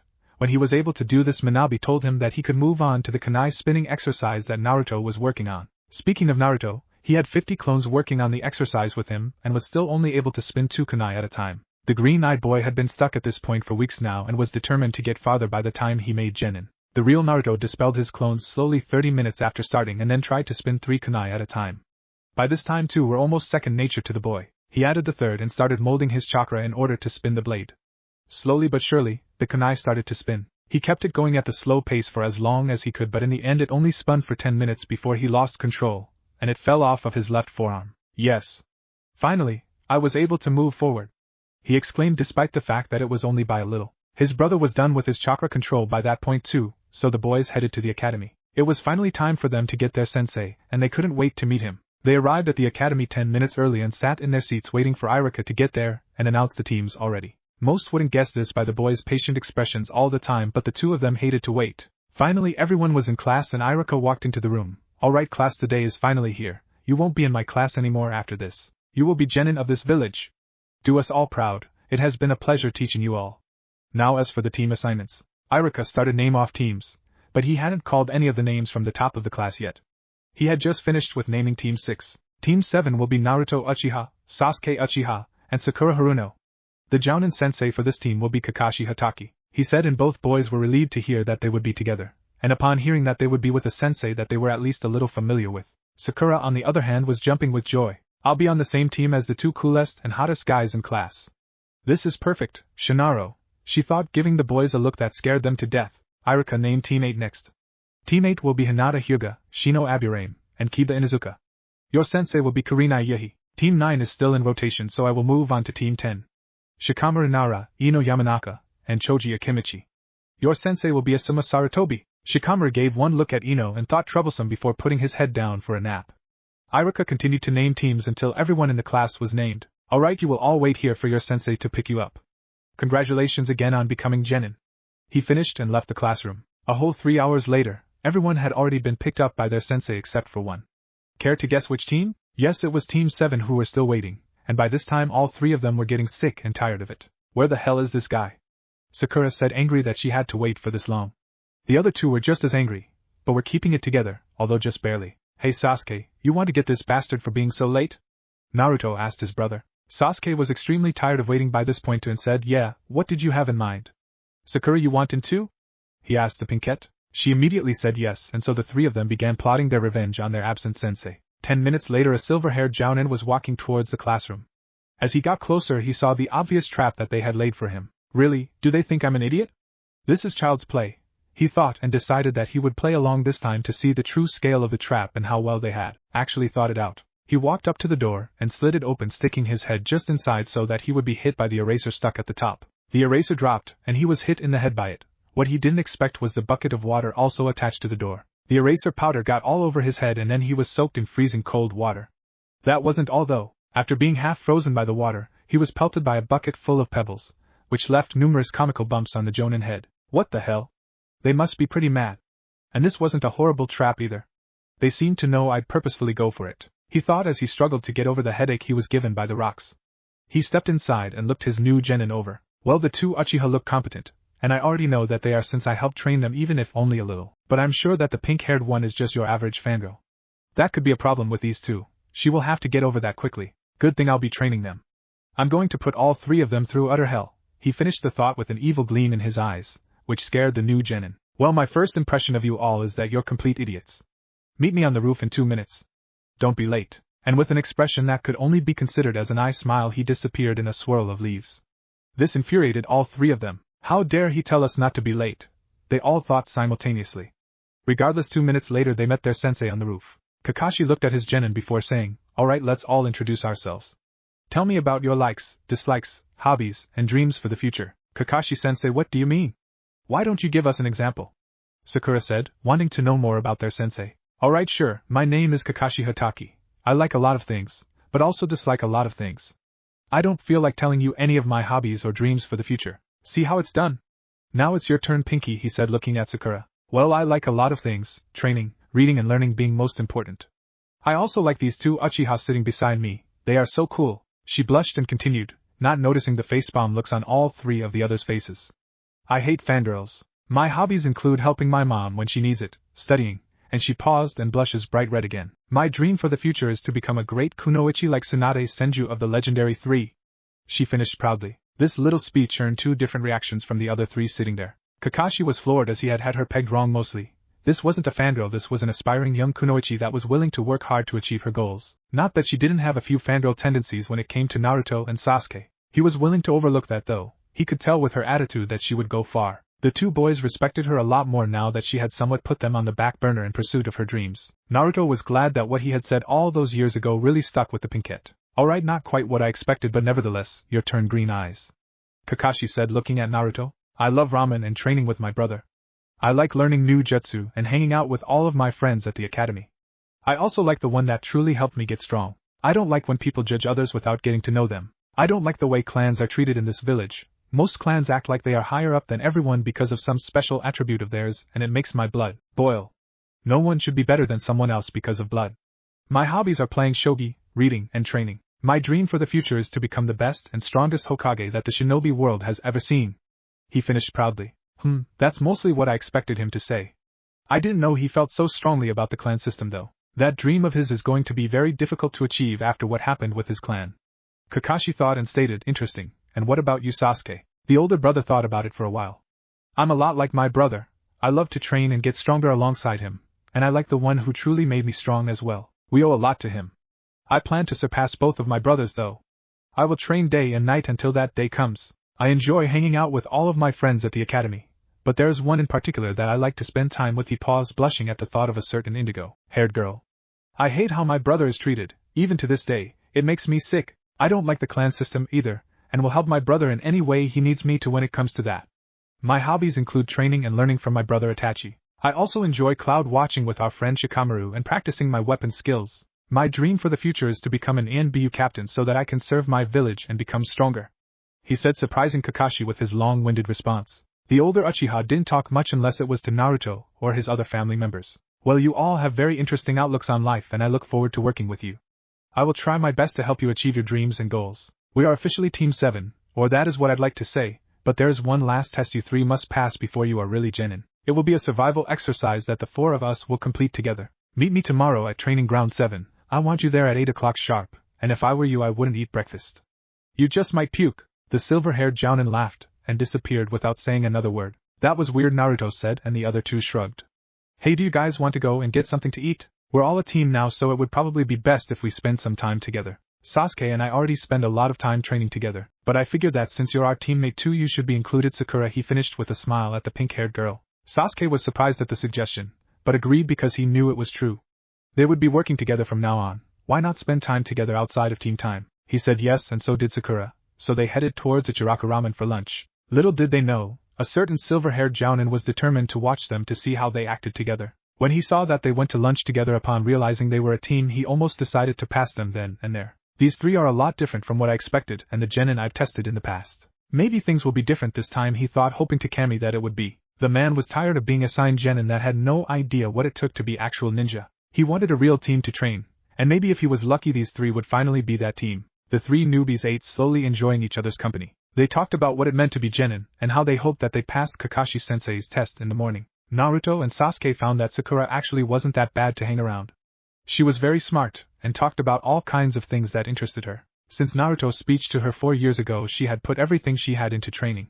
She knew what kind of ninja she was suited to be and had been working on that. She knew one decent genjutsu already, and a few very low-level healing techniques. This had surprised both Naruto and Sasuke, and they had grinned knowing who they could come to after sparring with each other. Soon the three were finished with their meals and headed home. Sakura bid the two Uchiha good night, and told them that she'd see them in the morning. She enjoyed spending time with the two of them, but she could never decide who was cooler. The boys walked to their home after that, and when they got there they were surprised to see Itachi in the living room waiting for them. Hello you two. I hear that you've finally become genin. That's great news. Was the test hard? How do you think you'll do with Kakashi's test tomorrow? I've missed you guys. Itachi greeted them both with a hug, which wasn't uncommon. They had all become extremely close since the massacre. Sasuke was the first to respond. Yeah, we did. The test wasn't that hard and we both knocked the socks off Irika Sensei with our shadow clones. He smiled. I think we will pass his test. It doesn't seem like he'll go that hard on us tomorrow. I've missed you too, brother. How did your mission go? He asked. Naruto agreed with him, and wondered the same thing about their brother's mission. Itachi laughed and told them, it was nothing that I couldn't handle. I had to assassinate a few ninja that were trespassing in the land of fire without permission from Lord Hokage. I'm glad to see that you two are confident, but don't let that go to your head. Remember that he is a jounin. He will have something planned for tomorrow that will be impossible, trust me. The boys nodded. Now let's have some dinner, and then you two can get some rest for in the morning. I'm going to be taking a break from missions for about a week to train with Minabe. This won't be that last time you see me for a while, so don't worry, you two. They smiled at that, and told him they were glad he was finally taking a break. The boys had seen very little of Itachi lately, and had been starting to worry about him. The week off that he was taking helped to quell those worrisome thoughts, though, and they all had a peaceful dinner around the table together. They made light conversation about Shusoi's mission the next day, and about what they would be doing as genin. Everyone in the house was glad to see Itachi home safe, and it made for a much lighter and carefree mood than usual. Soon they had all finished eating and Naruto and Sasuke headed for bed. They knew they would need their rest for in the morning. The next morning Naruto and Sasuke woke up at their usual pre-dawn time. They wanted to get their workouts finished before the test because they knew that afterwards would be almost impossible. The boys ate a quick breakfast and headed out towards Training Ground 7.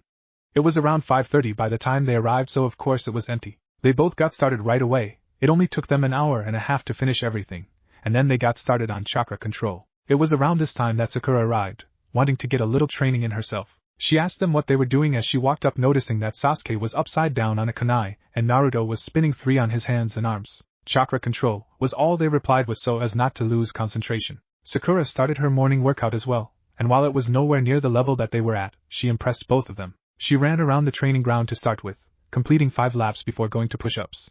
She did 25 of these and then 30 sit-ups. After that she did 100 punches and kick on each arm and leg. When she was finished it was almost 8 o'clock, and she decided to ask them where she should start on chakra control. Well, we started with sticking pebbles to our arms and holding them there. But I think that if you started on tree walking it would benefit the team more. Naruto suggested. Sakura nodded as she had researched the exercise before, but never tried it. She asked them to show her how it was done, and Naruto slowly walked up the tree explaining as he walked. Sakura followed suit and was easily up the tree in around a minute. What the hell? That took us weeks to do. How'd you do that? Sasuke asked her. Well, it's probably because I don't have that much chakra to begin with.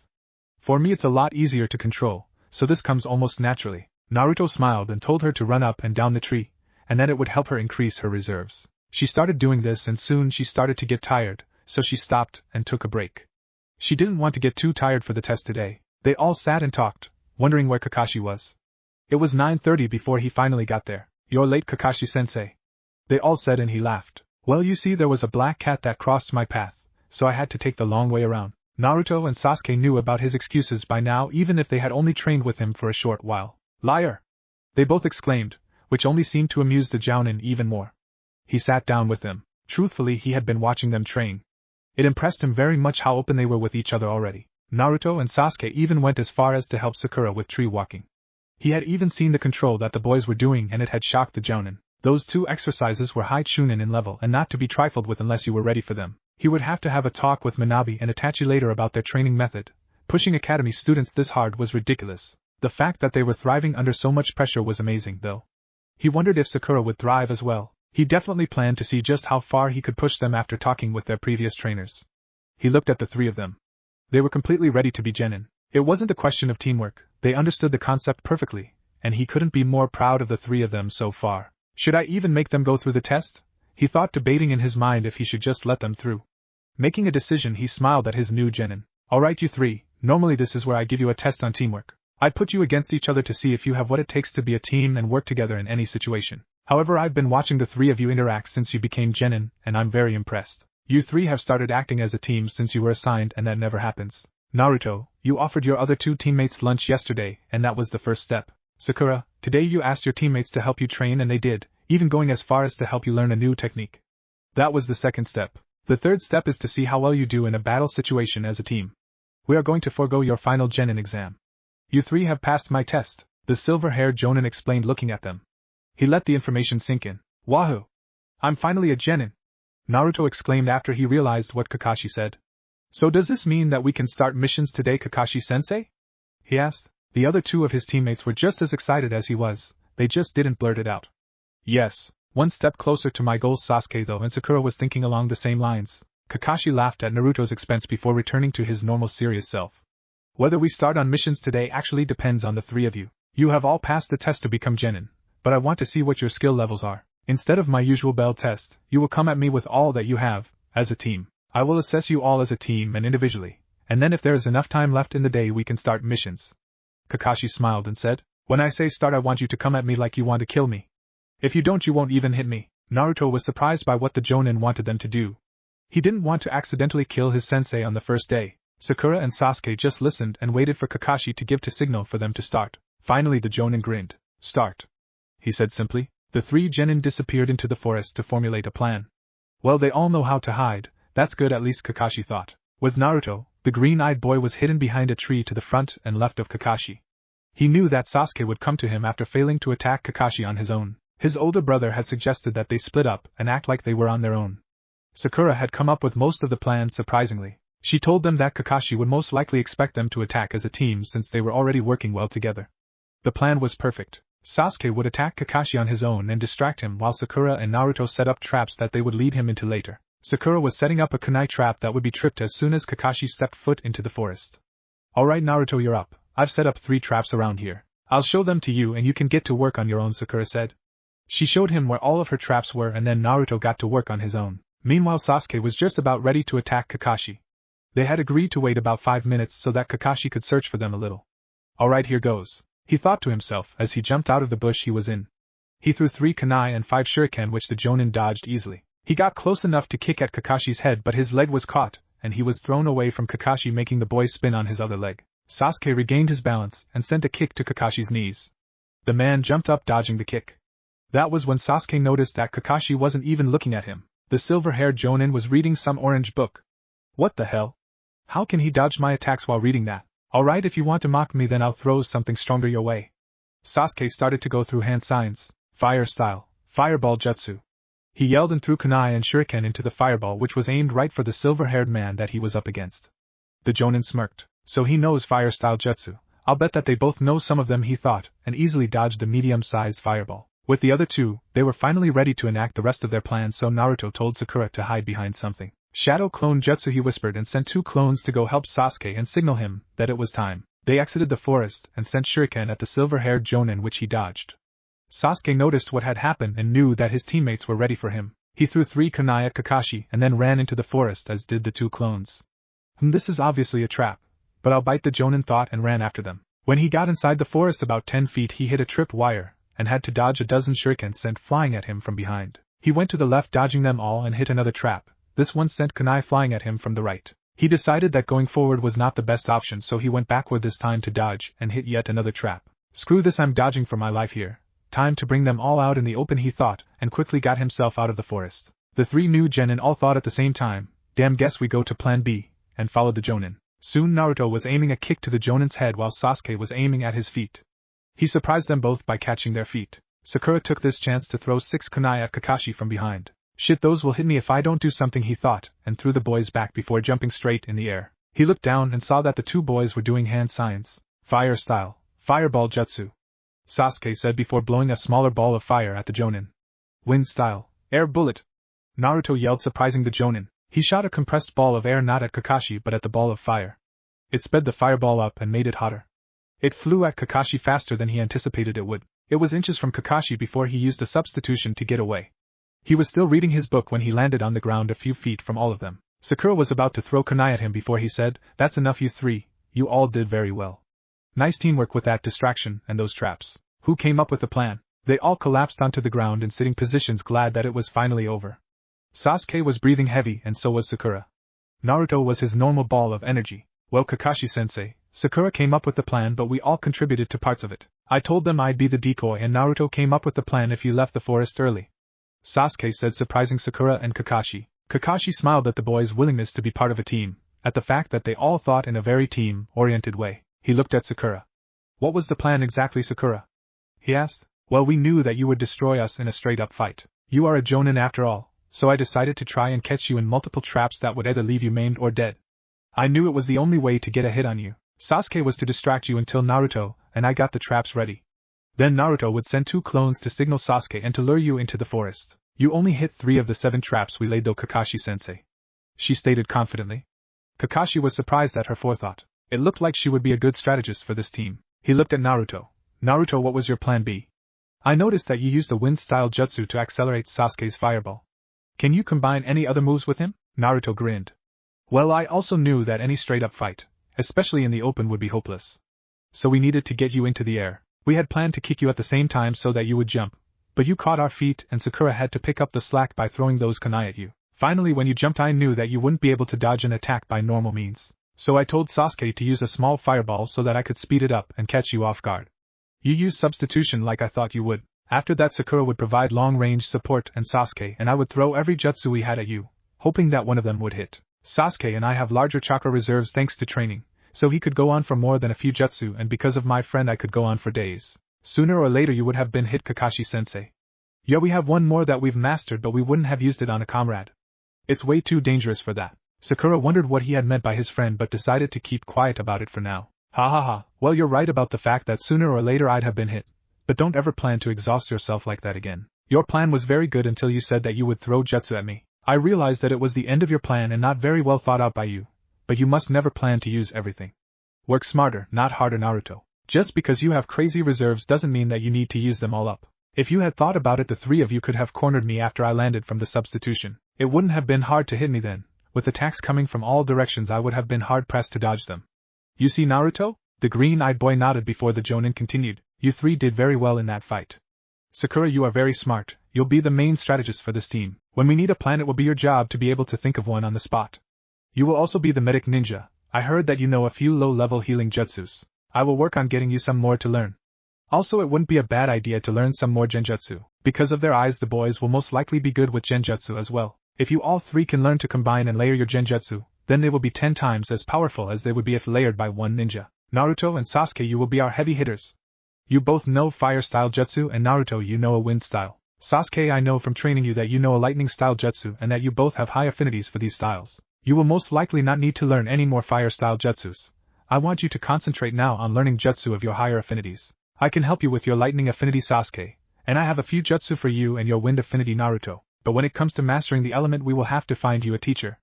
I'm getting a bit ahead of myself, guys. This will be what you will be working on until you all become Chunin, which will be a long ways from now. For now, I want us to concentrate on getting better as a team and strengthening ourselves. Sakura, you need the most work in this area. I want you to go home with the boys tonight. They will give you something that we will talk about tomorrow, they know what I'm talking about, he said, pointing to his thigh so that they knew he was talking about their resistance seals. Naruto wondered if he would have to tell Sakura about Kyubi. They had just become friends and he didn't want to have to lose her now. The green-eyed boy had started to think that her intelligence was awesome, especially after she had come up with that plan. It's around 1 so we have time for a couple missions. Let's go you three.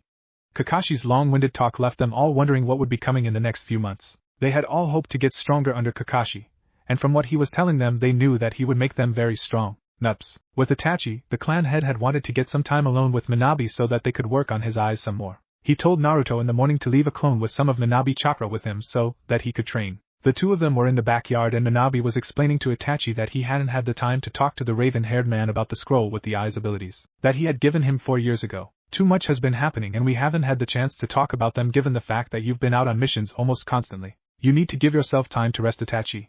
I know that you regret what you did but you can't run from it.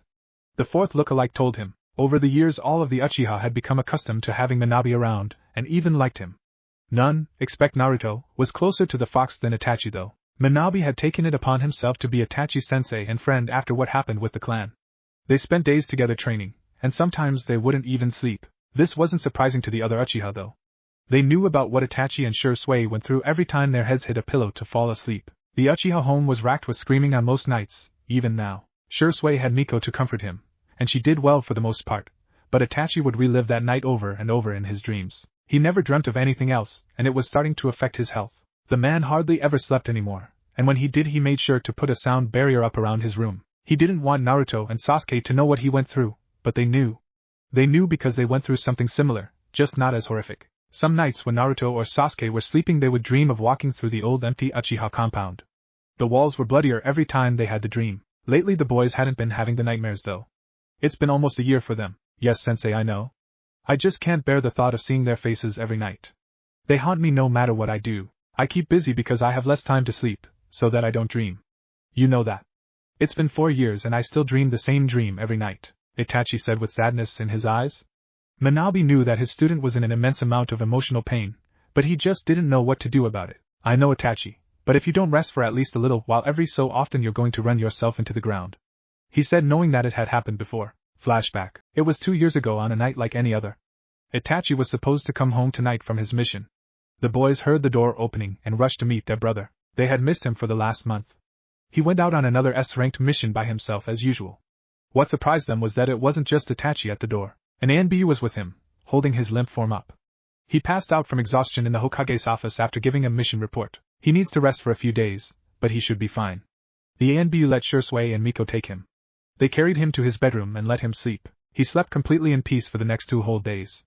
There were no nightmares. His brothers and the rest of the family were worried the entire time he was asleep. They decided that they would have a talk with him about the carelessness he showed for his own life. When he woke up they were all standing there by his bedside table, even Minabe was there. Itachi, we need to talk, Sure told him and proceeded to scold him like a little child about what he was doing. You cannot disregard your life like that, Itachi.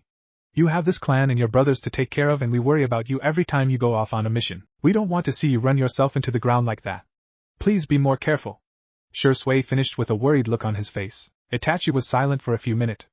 Then he spoke. I'm sorry you guys. I didn't realize that I was pushing myself so hard. I'll try not to let it happen again. I know how much we all mean to each other after what happened. He looked down, and told himself then and there that he would never worry his family so badly again. Flashback end. Minabe remembered it as if it were yesterday. You don't do that to them, Itachi. You need to take it easy for this week of training that you've taken off, and you know it, he said to the raven-haired man who he'd come to know as one of his only true friends. He and Naruto were very close. They had become very good friends and comrades over the years. Itachi was different though. Minabe had decided to take the man under his wing and teach him everything he could about the eyes that had been gifted to him. They were the only ones able to see through those eyes. Now, when you unlocked the 3rd tomo in each eye, what did you notice? He asked Itachi. He knew the man wanted to change the subject back to training. Itachi thought for a moment. Well, I've started to be able to see into the chakra network. I don't just see natures and outlines anymore. I'm able to see tenketsu. I'm sure that if I learn the style of juken, I could shut and open them just as Byakugan wielders do. I've also noticed that my chakra reserves are increasing with each tomo. I'd say that I'm on par with Kakashi Hatake now, even though I'm 8 years his junior. Itachi finished, knowing full well that the fox could see far more than he could. Itachi was more and more driven each time he unlocked a set of Tomo to master even more of the eye's powers. He knew that he had a long way to go though. The fourth lookalike smiled. Good Itachi, you are right, your reserves are increasing and will continue to until you master the second ring. Each set of Tomo will increase your reserves by about a tenth. When you master the second ring, you will most likely have around the same chakra as the Hokage does. This is of course if you don't work to increase your reserves. Every set of new Tomo will make your chakra harder and harder to control, because it is being increased so exponentially. You must work at control every day, just as Naruto does. He actually has around the same chakra as you do now, because of me and the fourth seal. Now about the new ability you've gained, there are a few things you need to know. First, with time and training you will be able to activate and deactivate this ability at will. Second, you will start to see people's chakra flowing differently in different situations. Now that you can almost completely see the full chakra network, you will be able to tell whether someone is channeling chakra and of what nature. This will help you greatly in your battles. This ability is also different in that way than the Byakugan. They are only able to see that their opponent is channeling chakra, so they only know to expect something, and not what to expect. You will start to be able to predict your opponent's moves at the instant that they start channeling the chakra for the jutsu. You will also be able to read their body language and predict what hand signs they will make before they make them. The third thing you must know is that this ability is not yet fully developed. At the next stage you will be able to, as you said, open and close the tenketsu of your opponents. It will not be in the way you expect though. You see, the Hyuga are able to do what they do with the chakra network only because they have perfect control of their chakra and are able to shoot chakra into their opponent's network. I'm sure you already knew this, but what I'm getting at is that you won't have to. When you first start to master this ability you will, but once you master the second ring of Tomo, you only need to will the tenketsu closed with your eyes. The chakra in them is strong enough that your opponent's tenketsu will close without touch, but with sending a minimal amount of chakra through them to your opponent. Now you have a long way to go until you reach this point, but I thought that you should know. I also want to amend my earlier statement to you. You are not to experiment with creating new abilities until you do reach this point.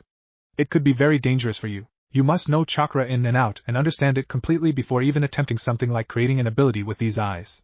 Is that understood? The fox finally finished his lecture with a tone of complete seriousness. Itachi would not question it. Yes, Sensei, but can I ask you something? Everyone that I've met so far has either one or two colored hues to their chakra, but now when I look at your chakra, it isn't red. It was before an orangish red that I thought was just unique to you because you're the Kyuubi. But now I can see that it's not red, but snow white. I've been wondering about it all day. What does it mean? Itachi asked after thinking about what Manabe had said and about his new ability to see into the chakra network. Manabe laughed and told him, I will tell you what it means, but not just yet. I want you to get to the first of the 5 tomos in your second ring before I explain it to you. It will be easier that way. I'm surprised that you haven't asked me why the scroll I gave you before was almost completely blank. It has been 4 years after all. Itachi had a blank look on his face and then answered, Oh I just figured that you would train me in using these eyes yourself. You are the original owner after all. Also the one line that it did have in it, ask anything about the eyes and I'll kill you, was pretty self-explanatory. Itachi smirked at the man. Although now that I think about it, you couldn't kill me, even if you wanted to. You've told me yourself that using the shadow clone as a body significantly weakens your eyes and that it would be stupid of you to get into any actual fight unless you were fighting from inside Naruto. Speaking of Naruto, when are you planning to start teaching him to use your chakra? I know it can't be that easy. The fourth lookalike face palmed and then burst out laughing. I'm going to wait until I've met all of the other genin before I start. I wanted to give him at least a little time to get used to being a ninja before I drop that little harsh truth on him. If something happens before then I will take action. I may not be evil, but my chakra has a very malevolent pull to it. He replied seriously. Nups. The 3 new genin of Team 7 had had a very interesting first mission. They were charged with catching a runaway cat that the Fire Lord's wife had lost. Kakashi told them to follow the cat so that they could try and find a pattern in its movements, so they decided to split up. Naruto and Sakura took the west side of the village and Sasuke went with one of Naruto's clones to search the east side. Soon they had all searched everywhere they could think of. Finally Sasuke dispelled the clone of Naruto's with a kunai. Sakura, wait. Sasuke just dispelled my clone. He told the clone where he was and that he found our target. Sakura smiled and asked Naruto where they were headed. To the forest on the outskirts of the village. That's where Sasuke is, Naruto replied and started building hopping with Sakura close behind him. Soon they found Sasuke and it was time for their real mission to start. They started to follow the cat wherever he went. After almost 3 hours of following that god-forsaken cat, Naruto finally had enough. Alright you two, we've followed him enough, let's capture the damn thing already, he exclaimed. The other two nodded, thinking the same thing. Kakashi Sensei, we're going in for the capture now. Sasuke will radio in after it's finished, Naruto said, and they got into position around the cat. You guys ready? He asked his teammates. Yes, they both said, so Naruto gave the signal and they 3 jumped in for the capture. After wrestling with the thing unnecessarily for 10 whole minutes, Sasuke radioed into Kakashi. We've got him, Sensei. The red ribbon on the right ear confirms that he's our target. Kakashi replied, Alright, you three bring him to the Hokage Tower, and I will meet you there. Good work. When they all arrived at the Hokage Tower, Naruto was holding the cat. What happened to you, Naruto? You have scratches everywhere. Kakashi asked. This damned cat happened. He scratched me every chance he got. Took 10 minutes just to capture him. Naruto said, also mumbling something about a demon cat. Kakashi laughed, and asked them what they found out on their reconnaissance mission. This time Sakura spoke up. Well, he likes to hang around the forests of Konoha and the back alleys. There really isn't any pattern to where he goes, but I think that is where people should start when he runs away again. Good job, I'll be sure to put that in the mission report. Kakashi said, and they started walking into the tower. When they got to the Hokage's office, the Hokage congratulated them on a job well done. What took you three so long? Iruka asked them. He was acting as the Hokage's assistant for handling missions that day. Kakashi explained that he had them run reconnaissance, and that what they found out would be in the mission report. Iruka smiled, knowing that it would help for when the cat ran away again. They gave the cat to the Fire Lord's wife, who was a plump woman. She practically crushed the cat as soon as it was in her hands. The three genin kind of felt sorry for the little demon after that. Well, now we know why it runs away so much, the three of them thought. Good job on your first mission. Here is your mission pay. The Hokage paid them for their first completed mission. You don't really have time for another one today, but I'm sure that you can get a few more done tomorrow. Yes. Finally finished our first mission. Good job, you two, Naruto said and high-fived his teammates. Sakura blushed, and Naruto thought it was weird, but then Kakashi spoke up. Let's go and get a little training in, you three. Naruto, Sakura, and Sasuke all nodded and followed the silver-haired Jonin out of the tower.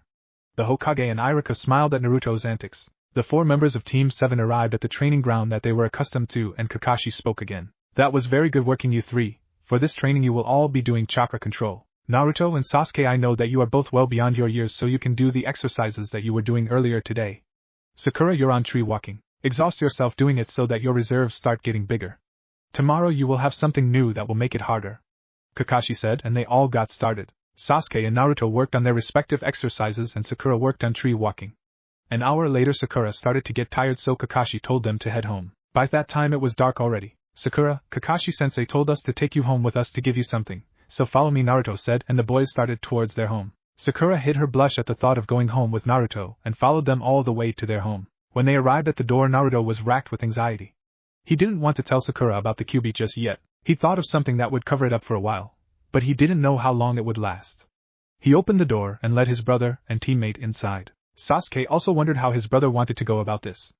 I guess I'll just follow his lead on this one, he thought, and walked into the living room. Itachi, Shursui and Minabe were waiting for them. Hey boys, how did the test go? Did you get to go on your first mission? Itachi spoke up, asking them. It was awesome, brother. Kakashi passed us without even testing us because we already knew how to be a team. We still fought him, but it wasn't too hard. He didn't really attack or anything. He would have destroyed us if he had. We got to go on our first mission, Sasuke said, telling him all about their first mission with the cat. Itachi laughed at the boys' expense, knowing that all new genin had to go through the mission that they had described. It was a sort of hazing. He noticed Sakura and said, and who might this young girl be? He knew who she was though. He had been told by Kakashi about the team, and how they did that day. Kakashi visited him right before they arrived. Oh, this is Sakura, brother. She's our teammate, and she's really smart, Naruto said, smiling at his brother. Itachi smiled back and greeted Sakura, who was struggling to hide her blush from Naruto's comment about her intelligence. She didn't want the boys to know that she just liked Naruto when they were assigned as a team together, so she insisted as soon as she could that she liked them both. She really hoped that Naruto and Sasuke didn't find out anytime soon. She didn't know how Naruto felt about her and didn't want to be rejected by him anymore. That talk 4 years ago really did a number on her, and she didn't know if she would be able to deal with another rejection like that. She smiled at Itachi and said, I'm Sakura. It's really nice to meet you, Itachi. Are you the one that taught them so much? They are so strong. Itachi started to chuckle. No, actually I cannot take all of the credit for that. I definitely had a hand in it, but their real trainer was this man. Itachi gestured towards Minabe and looked at Naruto, knowing he wanted to tell her who he was. Sakura, this is Minabe, and he is the one we came here for you to see. He is a friend of the family that we have been learning from for a while now. He is going to apply a seal to your body that's going to make it harder for you to move. In time you'll get used to it though, Naruto said, and Minabe came over. He smiled in Sakura's direction, noticing that her eyes kept glancing toward Naruto. Alright Sakura, I need to know where you want this seal. It should be somewhere easily reachable but also concealable by clothing. She thought about it for a while, and then decided to put the seal on her left forearm. She told Minabe that she would start wearing an armband to cover it. He agreed and started drawing the seal onto her arm. Soon it was done and he activated it. Immediately she felt the effects. It was like a weight was added to her whole body. She knew it would take a good long while to get used to it, but even now she knew that it would make her stronger. She moved around for a while and started getting used to the added weight being there. It was still hard to move, but she dealt with it. Thank you very much, Minabe. I can tell that this will help me get stronger. If that's all, I guess I'll go home now, she said, but Itachi stopped her. Why don't you stay for dinner, Sakura? There's plenty of food and I'm sure that my brothers would enjoy your company for the night. Itachi said, offering her a seat at the table. Yes, Sakura, it'd be great if you'd stay, Naruto said, smiling. She struggled not to blush and smiled back. Okay, I'll stay, thanks you guys, she said, and sat at the table with everyone. Shursui was out on a mission and Miko had prepared dinner for them all. They were having steak and mashed potatoes tonight. It looked amazing to Sakura. They all sat down and started eating. Minabe had disappeared and Sakura wondered why he wasn't eating with them. It was very strange to her. They all ate slowly, enjoying the conversation. They talked about the new team and how they liked being ninja. They talked about Sakura and her family. Naruto asked her many questions about her home and life before she became a genin. They found out that her parents were civilians that worked in the market district. Her mom was on the civilian council.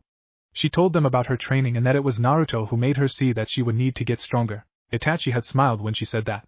Soon they had finished eating and it was time for Sakura to go home. I'll walk you home if you want, Naruto offered. He smiled when she said yes. She bid his family goodnight and head out the door with Naruto behind her. They started walking towards the market district. So how do you like being on our team?